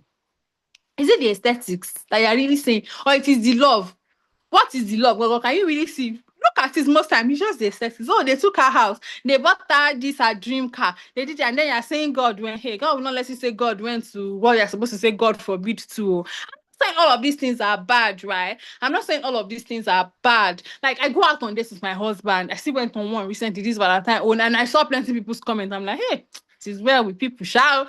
Okay. So I'm not saying all of those things are bad, right? I wear matching outfits with my husband. I dance with my husband. Yeah. If you're close to us, ask people that are close to us. Is Admi, is AP, all of them. We do love you more than anything. Or two of us, we that we not even used to go out. Our office is in the house, so we are always in each other's faces. And it's almost 5 years now. We've not gotten tired of each other. So I'm not saying all of those things are bad. So, but please, it is very important for you to know what love is and what love is not. Thank you for having me. Yeah, let's take the questions. So last week questions and this week's question. Deborah, the way you're smiling like this, hope I'm not stuck beyond what I'm supposed to say. Hope I'm safe. I'm just, I think I'm speechless first and foremost. And I said it, I'm glad that I said it, that the love that they are going to experience, they are seeing it firsthand. And I'm so excited about this topic and the balance. And before you ask your questions, let me just say this. Christian Money Woman, thank you so much, ma'am. Again, I'm glad that they are hearing this from you, because I'm sure a good number of them see Christian Money Woman high up there on IG and all of that. And like you said, God when. I was seeing the God when in the comment section. But I like that you touch on the reality of marriage. I like that you touched on the fact that marriage is not materialistic. Marriage is commitment, daily intentional commitment. And I'm saying this because I know that this generation particularly, there's this let me use the Gen Z language, the Lulu that we live in. That we live in. And even when you're counseling them, in counseling, they'll be making you feel like it's because you are there now, you don't want us to come there. From the mouth of Christian Money Woman to all of you. And I'm glad that you see it's not us trying to paint marriage as bad. It's trying to give you realistic life, realistic. So please, let's appreciate Christian Money Woman. Let's appreciate her and let our questions start coming. Like, if you want to speak, just raise your hand. If you want to type, let's do that very quickly. You know, I said it earlier that the money in her name is not sticker and it's not for jokes, because actually she can, like now she can be making money, but she's here with you. So please, let's do that very quickly. Let's not keep her on this call. Thank you so much, ma. We are so grateful. We are Thank you. deeply grateful. Welcome. I want to ask this on behalf of the ladies here. When you tell ladies that a man knows what he wants, and I'm even Mm. glad you shared your story. A man knows what he wants. When a man is telling, I'm not just even a man. We've heard men share their story and say they asked a lady out, and she's saying, Let me pray about it 1 month, 2 months, 3 months, 4 months." And then there's the man who, I don't know how they do it all, but you are in a relationship with a man for 5 years. He hasn't put a ring on your finger. My darling sister, your firstborn could have been 4 years old. The least. How long is too long to entertain this whole idea of let me pray and let's wait, let's see how it goes? I want to believe that after this class, those that are in a relationship that they are seeing how it goes will go and come out of it first, so that they will align. But for the sake of people who, they really like this person, they are hopeful, but there's no, it just feels like the lady is praying about it and the guy is saying let's see how it goes. How long is too long to wait or entertain this kind of um what, how do I put it now? How long is too long to wait for, is it a feedback now from someone who says, oh, I like you, I want to get married to you, and the person is praying for 3 months, for 6 months, for 1 year? What would you suggest that the other party who is waiting for a response, either male or female, how long would you suggest they wait, or what would you suggest they do while they wait? Thank you. So now your question. I think I understand it in 2 points because you gave an example of someone that is in a relationship for 5 years. Now, one, there are two questions in this question you asked me. Number one question is, you are already in a relationship. And it is still taking long for you people to take it to the final destination, as it were, right? And then there's another one that you people have not started relationship. You are still asking me that, like, so are we getting into this relationship? How long do I have to wait for me to know if I'm getting into this relationship? So I think for the first one of you're already in a relationship, thank God, I think most churches, it was yesterday I confirmed again, even Redeem requires just 6 months. Fortunately, my church, Baptist, requires just 6 months. I think Deeper Life, my husband's church, too, requires 6 months. So I think that is enough for us to gauge. Those people that are there, up there, they've been doing it for years. If they think 6 months is enough, who are we to say otherwise? So I think 6 years. Why will you be dating for years?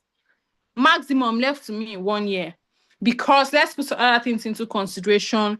Probably you guys are in different states or something, you want to put things together, because it's actually not easy for someone to just wake up one day, get married, and then just move and just change their whole life. And just, I remember how it was for my husband when he was to leave Lagos and come to Abuja. It can be like that if you saw the woman also. So let's even say a space of like 1 year for you to put all of that together. That is for if you're in a relationship already.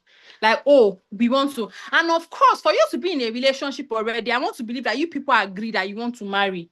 Like, we are getting into this relationship, and what we are looking at is marriage. So it's not like talking stage, like we are seeing how it goes. That is not a relationship. That is a situationship. Where let's see how it goes. It's not a relationship. No, you need to know, are we an item?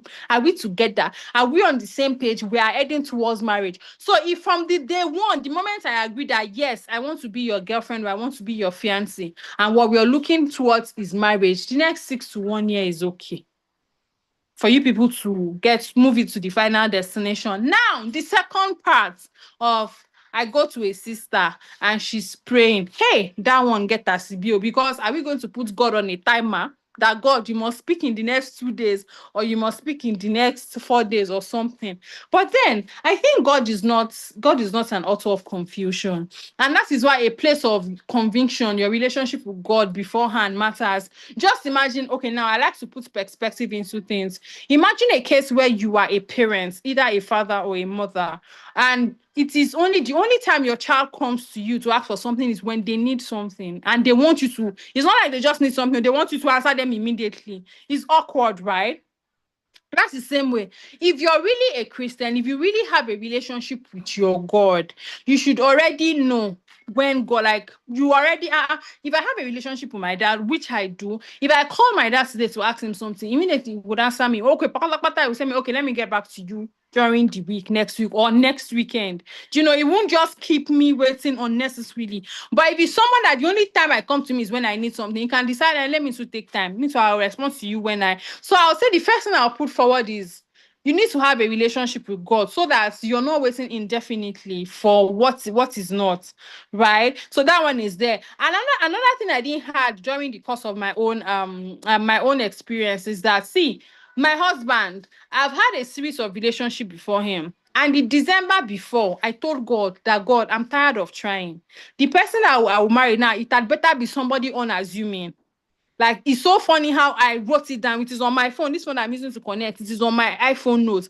That to be somebody unassuming. So when he came, he was someone who made me remember that I actually asked God for that, and he did that. But it came from a place of relationship, conviction with God already. So if you have a relationship with God already, when that person even comes, sometimes you will know.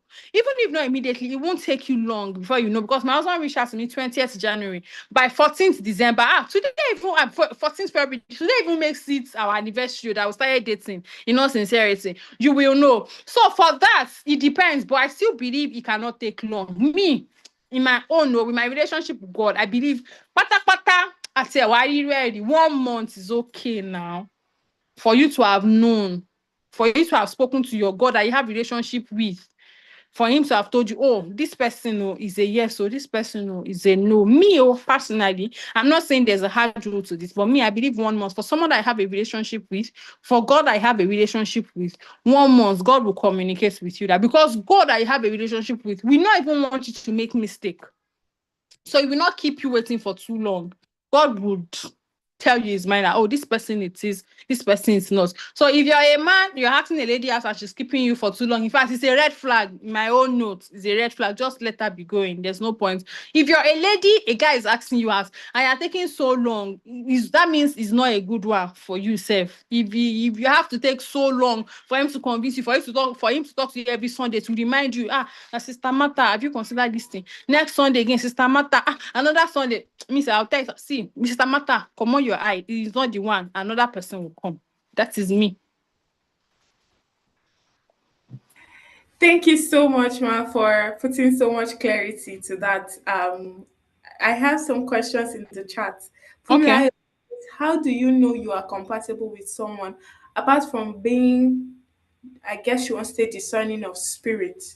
How do Hmm. you? Compatibility.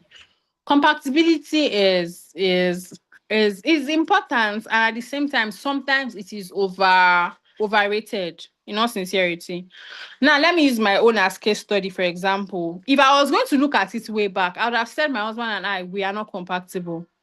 Because me, I was like this, and him is a cool-headed person. So I would have, at first, if I was just looking at compatibility at the surface level, I could have easily said he is not. But see, let me tell you the truth, is that, see, the two of you cannot be the same thing, though. As much as we are often looking at, now, when it comes to friendship only, when two of you are the same thing, you people like to gyrate together, you people are spoken together, all of those things, it can work. But when it comes to life partner, oftentimes you need probably a choleric, you need a phleg, and all of those things. So for compatibility, the first thing when it comes to compatibility is knowing yourself. Know yourself. Me, I know that I'm choleric. Is it choleric or sanguine now? I think I'm choleric. You need to know yourself first. Who am I? At least before you know what is compatible with something, it's just like you want to accessorize an outfit. You need to first understand, okay, this outfit is color yellow. Okay, so what can I use with it that would match it? That's what compatibility is like. So the first thing is you need to know yourself, what it is that you want. And then compatibility can spread across different is it sectors, I would call it, or different spaces or different examples, so I can't find the word. Something like financial compatibility. You need to know if you guys are on the same page. Talk about money, ask questions. And for you to know if you are compatible is from communication. I was sharing at the Redeemed Church I was yesterday that the Bible says two cannot work together except they be in agreement. How can you be in agreement when you have not communicated? How can you agree? What are people agreeing on exactly? If you have not at least you have to communicate to know, okay, this is where you stand, this is where I stand. Oh, okay, we can agree. But you people are not communicating. The only thing you're saying, have you eaten? Are you okay? Can we go out? Are you shawarma? All of those. Me, I did not even have the luxury of time. My husband was in Lagos. Me, I was in Abuja. We only met like 2 times before we got married. So there was no even luxury of time for us to be saying, have you eaten? Have you not eaten? Will you come and eat shawarma? We did not. So maybe because I did not have the luxury of time to do all of that.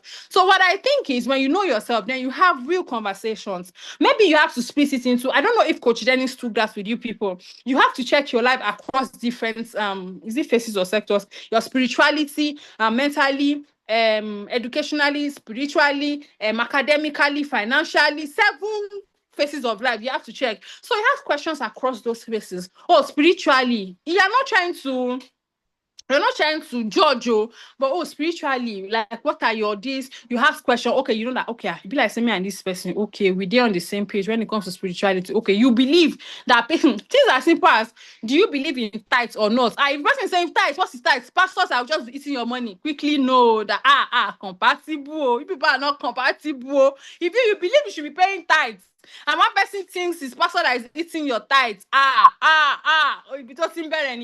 so you know, what do you think about the word of God? Do you think the word of God is the verdict for somebody's life, or somebody has to go and look for opinion from other people? Somebody believes you have to look. So it comes from question for you to know if you are compatible. Then you go into probably life goals. What do you think? Some people are okay. There are some people that they just want to earn 100K every month.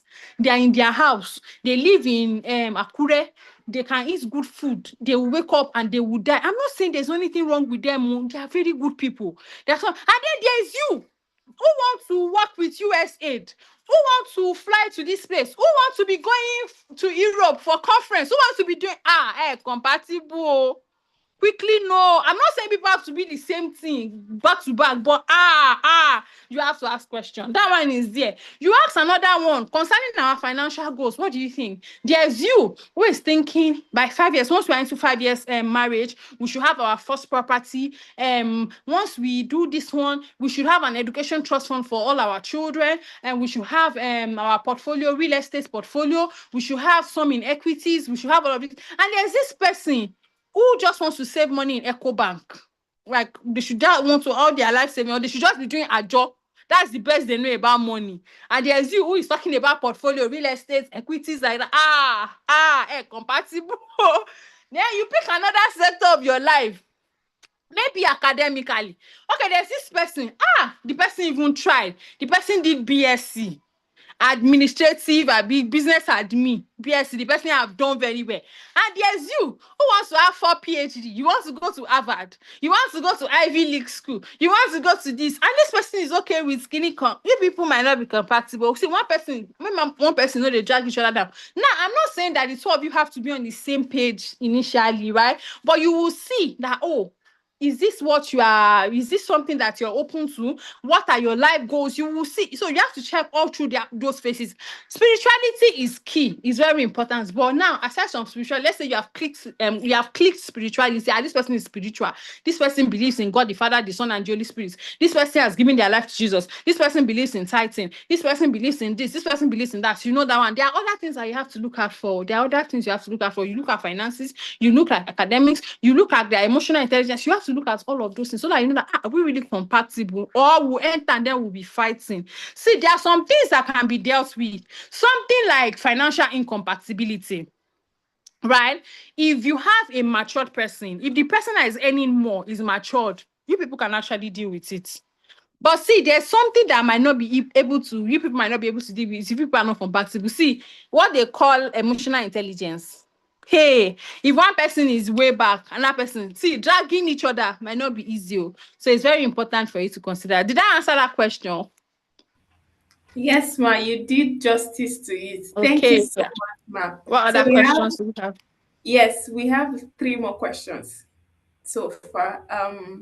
The next one says, for driven and ambitious women, how do you differentiate between a lazy man or a laid back man? For an ambitious person. So, unfortunately, God, please forgive me. I'm just saying this instance. I have a friend right now whom we still had a meeting just a couple of days ago, right? And this is exactly what happened to her. She's an ambitious lady. But what happened to her is she got married to a guy who was laid back. And the bad part of it was the signs were there before they got married. But the problem, she's my friend, and I'm sure she does not mind me sharing this. This is why I'm sharing this. I don't share my client's story, but she's my friend. That's why I'm sure she does not mind me sharing this. In fact, she usually says it now that the mistake she made was she was all about, and I am an independent woman. I don't need any man's money. So all through the time they were dating, she didn't take anything from the guy. She didn't expect the guy to do anything for her. In fact, when they went on dates, sometimes she wants to pay or she wants them to go Dutch, like that. All of those things, all these independent people. So eventually, in fact, it's a two-way thing. It might be that the guy is not even a lazy person, but she conditioned him to be. The guy just felt laid back. She can take care of herself. Then they got into the marriage, and then he just let her be like that. So if you're an ambitious lady, you need to know that, see, there's an order in marriage. There is an order in marriage.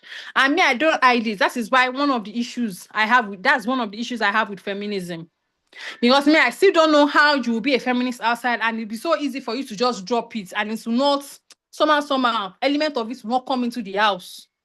Like, we are talking about feminism in the society, but the thing is, the family is the bedrock of the society. So there's no how you be in the society. Small, the thing go they fall inside the house. Don't let's lie to ourselves, and that's what is happening. If we're going to tell ourselves the truth, small, the thing, tiny. We are saying is that the family, the marriage is different, but somehow human beings, somehow you cannot be a boss at work. You bullshit any man, you everything. Somehow, if you are not very careful, if the Holy Spirit does not help you, you will come home and that thing will still come on you. You understand? So, as an ambitious woman, see, there's an order in marriage. And no matter how ambitious you are, my sister, you better respect that order in marriage. See, let a man do what a man ought to do. So from the time you're in a relationship, simple things as you people are going out on a date and he's not taking the initiative to come and pick you, to drop you, to pay for the day, not because you cannot afford it, not because you cannot afford to pay for it, but to pay for it, to do basic things. See, a man is no matter how we want to spin it, a man is a provider and he has to start doing it from then. You have to see it. Now, you are in a relationship. This man is not, this is one of the things I loved about my husband. My husband had foresight. My husband had plans of what we're going to achieve in our marriage in 5 years, in 10 years. Me, say I was not thinking of this. I knew that, oh my God, this man is like a man. If he's going to be the head of the home, are you seeing the traits of that headship? You are ambitious, fine, but how about him? How about him? Things that men are supposed to do, is it, if he's not doing it, your own cannot cover for it, though. Don't let me lie to you. Your own cannot cover for it, though. Wala mawa. Don't let's lie to ourselves. If the woman is having to do the work of the woman and having to do the work of the man, wala mawa. Some people are doing it and they think it's not, there's nothing normal about it. There's not, except for when cases like probably the man is really hardworking, he loses his job or something. Yes, the money of the woman is for the resources of them. The resources of the woman is for the home. But a case where a woman is single-handedly doing things that a man is supposed to be doing, it's not normal. Don't let them lie to you. There's nothing normal about it. God that wants the two of you to come together. He now turns to one person's load. Is not normal. Don't let me lie to you. So what I'll say is you're an ambitious woman. Fine. Continue with your ambition. There are things that you will use to know that can this person accommodate my ambition? Look at it. Can he accommodate it? Is he taking initiative? What are his own goals? Okay, you as an ambitious person, you have goals, things you want to achieve. Just put it side by side with his own. Is it just like the person that asked the question of compatibility? You're an ambitious woman, right? Once you're done with your first degree now, you want to have 2 masters. After that, you want to go have your PhD. You want to go to Harvard. You want to do all of those things. And then there's a man who is just okay with, once I have my BSc in Oye Ekiti, what is there? I'm working with the federal government. I have pension. What else? Ha. See, the best thing for you is to leave it though. And another thing is, it might not be so easy to change a man. Probably is in his 30s. Is it that time you want to be telling him to be ambitious? Is it that time? Something that ambition that he did not build since 1 till 30. He wants to marry you at 31, and you now think you are the one that will fuel his ambition. Okay, nothing more. What's the next question? Thank you, Ma. Thank you so much. The next question says, um, all right, I don't know if this is the right time to ask, but let me just ask. How do I cope with a situation whereby there's pressure from the man's family to reproduce when it's taking longer to do so? I guess this is like childbirth, if I'm correct. I want to believe. I want Reproduce to when believe it's too. taking longer. I want to believe too. So this is what I would say. Is this thing lies heavily on the man, in all sincerity. You might need to call the man to sit and have the conversation. Entirely, you might need to, in fact, it's not like you might need to, that is what you have to do. That is what you have to do. I'm sure it must be hard on the woman herself. So the least that she needs right about now is pressure from any other place. Sincerely. So you might need to involve the man. And me, I've seen cases where the man cannot stand up to his family, cannot stand for his wife. Me, what I used to say is go to your family. Is in Yoruba culture, we believe that it's not just man and woman that marry, it's family and family that marry. If it gets beyond the point that you cannot take, your mental health is very important. If it gets to the point where the man cannot stand up for you, me, I used to recommend maybe you have to involve your family or probably your spiritual parents, and it's still parents at the end of the day. For me, naturally, traditional family, because it was your family that came to marry me from my family. If it is becoming unbearable, the next thing me, I'll recommend is, see, you have to involve the family. Maybe you have to inform your own mother who would understand you. Might have to involve your mother and tell her maybe they'll have to find a way to communicate with his own parents so that you people will be fine. But first and foremost, the first line of action, of course, is that you have to communicate with your husband. You have to be on the same page. He has to know that probably you're being ridiculed, you're being pressured, you're being anything, and you don't want it. It is not good for you. So he has to find a way to communicate that with his family, and they should calm down, right? But if it is not working, go and report to your parent though. Nobody can love you more than your parents, and your parents will always stand up for you. Thank God they came. It was his parents that came. His family came to your family to come and marry you as a child. Your parents will know how to communicate with them.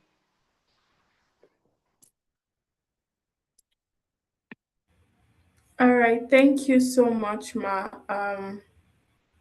We'll take two more questions and that'll be it. Okay. The next question says, is it advisable to go ahead with a guy who ticks all your boxes but isn't spiritually fervent as you are? He has sound Christian foundation from childhood, but there is no continuous hunger for God, no desire for growth in the things of God. It bothers me greatly. Does this translate to spiritual incompatibility and a factor to let go? Okay. So I'm hearing two things. This person has a good background in Christ, right? Now, let me use myself and my husband as example again. As at the time we got married, if my husband wanted to look at spirituality, I don't think I'm one of those people that will tick his boxes. Remember, it's a deeper life, Pastor. Me, I was a freelancer, as it were, right? But I believe he saw that I had a good background. Like I am a Christian. It was just the first in my life. So, but if it bothers you, where I'll now have a but is if it bothers you, if it bothers you, because there has to be this peace, you have to be convinced that but if it bothers you that something is wrong, then you might need to do something about it. Probably involve your spiritual parents or something, and let us pray about it, let them know. But ordinarily, I want you to know that both of you cannot be on the same spiritual level. My husband and I were not on the same spiritual level. Right. In fact, when I got pregnant with my first and I gave birth, I went down. Like for weeks, I did not pray. I could not read Bible. I could not pray. When I started picking up again, was when I started breastfeeding her. So what I did was every midnight when I wake up to breastfeed, as I'm breastfeeding, I'll put my Bible on top and I'm reading and I'm praying. That was how I got my fire back. But see, the pregnancy, except from the first trimester, that I felt like I was going to die. That was prayer, Bible. I just canceled, but it was there. I mean, so you will not always be on the same level. In all sincerity, so I would not want you to just discard someone because you think. And then sometimes some of these spiritual things that we think are actually just activities. Probably it's not religious enough. He's not going to church. He's not joining choir. He's not going for all the services. If it's not that, if you're sure it's not that, I hope it's not like you're judging him based on your own activities or the activities of other men that you are seeing in church or something. If truly is a Christian, you know that he has those values, he has all of those things. Left to me is a good one. Sincerely, maybe you're just judging him based on your own level, and sincerely, he might not be on that same level with you. Sometimes it's the man that is above the woman. Sometimes it's the woman that can be above the man. Our spirituality can differ from time to time. So I think that's what you should know. But that point of I'm liking this, someone just rose by their fruit. Exactly. In fact, you will know the fruit of the spirit should be enough for you to know. It's not just about the activities. So talking about his spirituality for real, the fruits that he's bringing out, are they fruits of someone that's spiritual? No, see, put the activities by one side. I hope you know that someone can be really fervent in church, praying in the Holy Ghost, doing everything, and they are not spiritual. I hope you know that one too is possible. The only thing is that one that you said that you are concerned or you are bothered about something, you might need to check that one. Let us demystify that one. Once that one is demystified, they are very sure that he bears the fruit of the spirit. The only thing is probably is not as fervent or activity conscious as you are. My sister, it's not everybody that likes activity. Thank you, Ma. So the last question I have here, Fumilayo, I see your hand up. Please let's just take this question and I'll ask it to your mute. How do you do finances in marriage such that we can work together and retain our individual independence? Okay, good. I think I mentioned this the last time I took this class, that doing your finances as one. Whenever I say this, people think what I mean is a woman carry all your money and go and give to your husband. That's not what it means. Or a man carry all your money and go and give to. No, that's not what it means. It just means we are involved in everything together. Now, there are three ways that you can manage your finances together as a couple. Three ways, and I'll quickly run us through. There's the all-in-one method. The all-in-one method, the all-in, I say all-in-one. The all-in method is when there's just one account, a joint account, where we both agree that this is where all our funds will be coming into. And it is from there that we'll be spending any money, personal money or joint money, that's where we're spending money from. That is one. Now, there's the hybrid method. The hybrid method is where there's a joint account where we are putting money, and then each person has individual accounts. So you have things you want to do individually. You want to make your hair. You want to provide for your siblings. You want to do personal things. You can still do from your individual accounts, but we have a joint account that sorts out family bills. That's the hybrid. And then there's the VENN method where there is no joint account. All we have is just individual accounts. But probably we share bills. We know that even though the money is your own money is in your account, this money is in your account. We know the bills that we are paying together. Okay, so you are paying rent, you are paying for food, you are doing this, you are doing this. We know we are still doing it together. The money is just in this account, but the bills still come together. So you are now the one that will now decide. The two both of you will decide. And I tell people that see the fact that you started with one does not mean you have to continue doing that one, because see, people have different personalities. I've seen women who in all sincerity, I'll not recommend that they should join money together with their husband. The best I can say is have the hybrid method, have a joint account where you people are paying for family things, and then you still have the money that you're using for your own things. And there are some people that they can go all in. Like, people differ, right? So you need to know this your spouse, which one can you do? So the fact that you started with this does not mean you have to go on. So let's say you're somebody who you went in with the all in, you people have a joint account, and you see that the way this lady, the way this man is doing with money, hey, I wish I would do. It's okay for you. It's okay. Come, let's talk about it. So how about we retain these joint accounts, but each of us have individual accounts that we can do things from. Maybe after that you decide, okay, let's review, let's do this. So from time to time, your finances, you're supposed to review from time to time and adjust accordingly. So those are ways that you can manage your finances together and still have your individual whatever, right? You can use the hybrid method where there's a joint account and then there's the individual account. You can use the VEN method where there's individual accounts, no joint accounts, but then you people are paying bills together. Each person knows, oh, this is it, or this is the amount that we're contributing together for the purpose of the family bill, all of those things. I hope I answered that. Thank you, Ma. Oh, we have kept Christian money with my mother and we bargained. Fumilayo, I'll take you lastly, please. Kindly unmute and speak. Thank you so much, Ma. Thank you for Okay, having me. thank you very much for the opportunity. So I have two questions. One is from last week class and then Okay. today's class. So Okay. during the course of your teaching, you said something about when a lady is praying.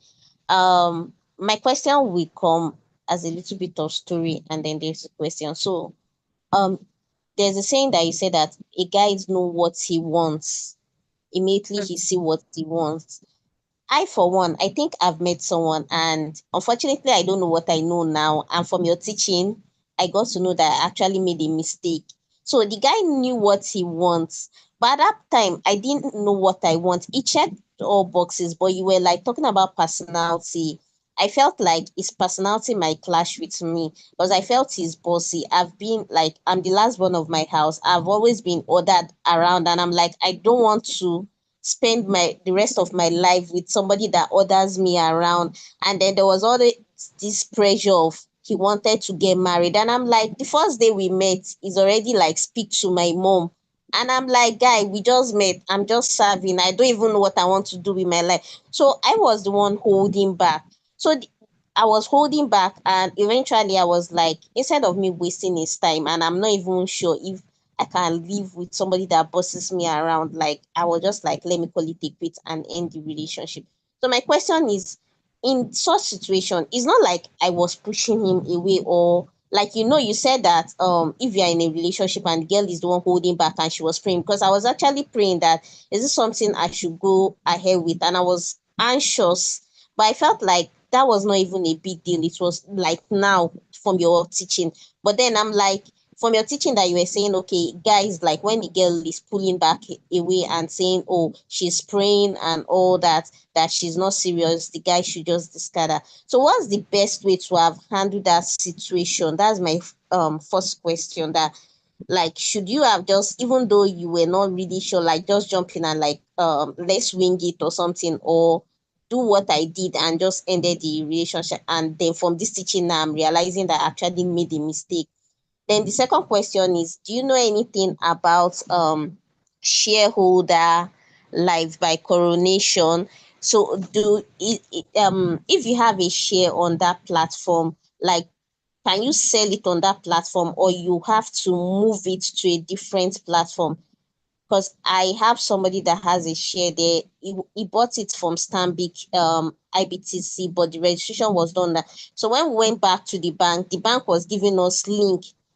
Like, the person said, we want to sell this, and person was giving us link to register again back in Stanbic. So I don't understand. They are just confusing us. So that's my question. Thank you, ma'am.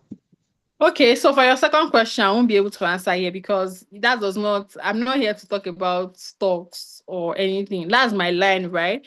So if you want to speak to me about that, if you want me to help you, yes, you can sell off your shares and get your money. So far you have your details. So from any, and I think the registrars that you mentioned and the stockbrokers that you mentioned are still valid. Coronation and Stanbic. Getting your shares will not be a problem. If you need my service, you can book a session with me. We can talk about that. I am not here for shares or stocks. What I'm here for is what I'm here for, and that's what we're going to go into. So the first one that you answered, I won't necessarily say you should think that you've made a mistake. I won't want you to see it that way. And just like I said, you see that this is your story actually just um um um um it reiterates what I was the point I was trying to make. That, see, you were saying you wanted to pray, but the truth is you were not delaying the guy because you wanted to pray. You were delaying because you had issues with him, with his personality. You didn't want to be bossed around. So it was not God that was making you wait. You were the one who had it in your mind that you wanted to wait. It was not because you were praying, right? And I think that, I don't think it's a mistake. I think it was just good. You knew what you wanted. You think you do not know what you wanted, but actually you knew what. Okay, maybe you did not know what you wanted, but you knew what you did not want. You did not want someone who will be bossing you around, and that is quite good enough for you to have known somebody. I believe this relationship, I won't necessarily call it a relationship, but this interaction was a short period of time, and in that short period of time, you've already picked that he's a bossy kind of person. I think that you didn't make a mistake. Probably your intuition was actually right. You did not know what you want, but you know what you did not want. You didn't want someone to be bossing you around, and that is fine. For you, it is okay. It's not a mistake. I don't want you to think it's a mistake. I think it was just fine. You knew what you wanted. And you will see that when that person asks me a question of compatibility, how do you know if you're compatible? I say you have to first know yourself first. Before I can know if an accessory is compatible with my outfit, I have to know what the outfit is. Or I have to know, oh, this is yellow. So what we go with yellow? What is compatible with yellow? Okay, I can pair this yellow with green. I can pair it with white. I can pair it with black or something. You have to know yourself. So you know yourself already, and you know that I don't want someone that will boss me around, and it is a good one, and your own person will come. I'm not one of those people who believe that you can miss out on your soulmates. I don't believe in it. I believe God has sons. God, that one has gone. That one has gone. Your own person will come. God, I'm not sure God made. If God made one person for one person, the moment one person dies, nobody should be able to remarry again or something like that. So if you miss one opportunity, you should know. I don't believe that there's just one person for you. I believe God has sons that would be fine for you. So even if he was a good person and he has gone, out of the sincerity of your heart, what you did not want, he has gone. There's no problem. Your own person will come. I believe that. Hope I've answered that. Thank you Deborah, so please, I much. have to go now. Yes, we're going to let you go. Thank you so much, Ma, for spending your evening with us. Thank you so much, everyone that has stayed up until now. We're grateful. Like you know, we're going to continue the conversation in the chat, and we're going to meet again next week. Coach Dennis will be with us next week. So let's go, Vice President, President. Please let's take the chat to the WhatsApp community. Once again, we're grateful, Matt. Do have an amazing evening. Thank you so much, everyone, for joining in. The replay, the link to the YouTube for the replay will be shared in the community as well. Do have an amazing day. Bye, everyone.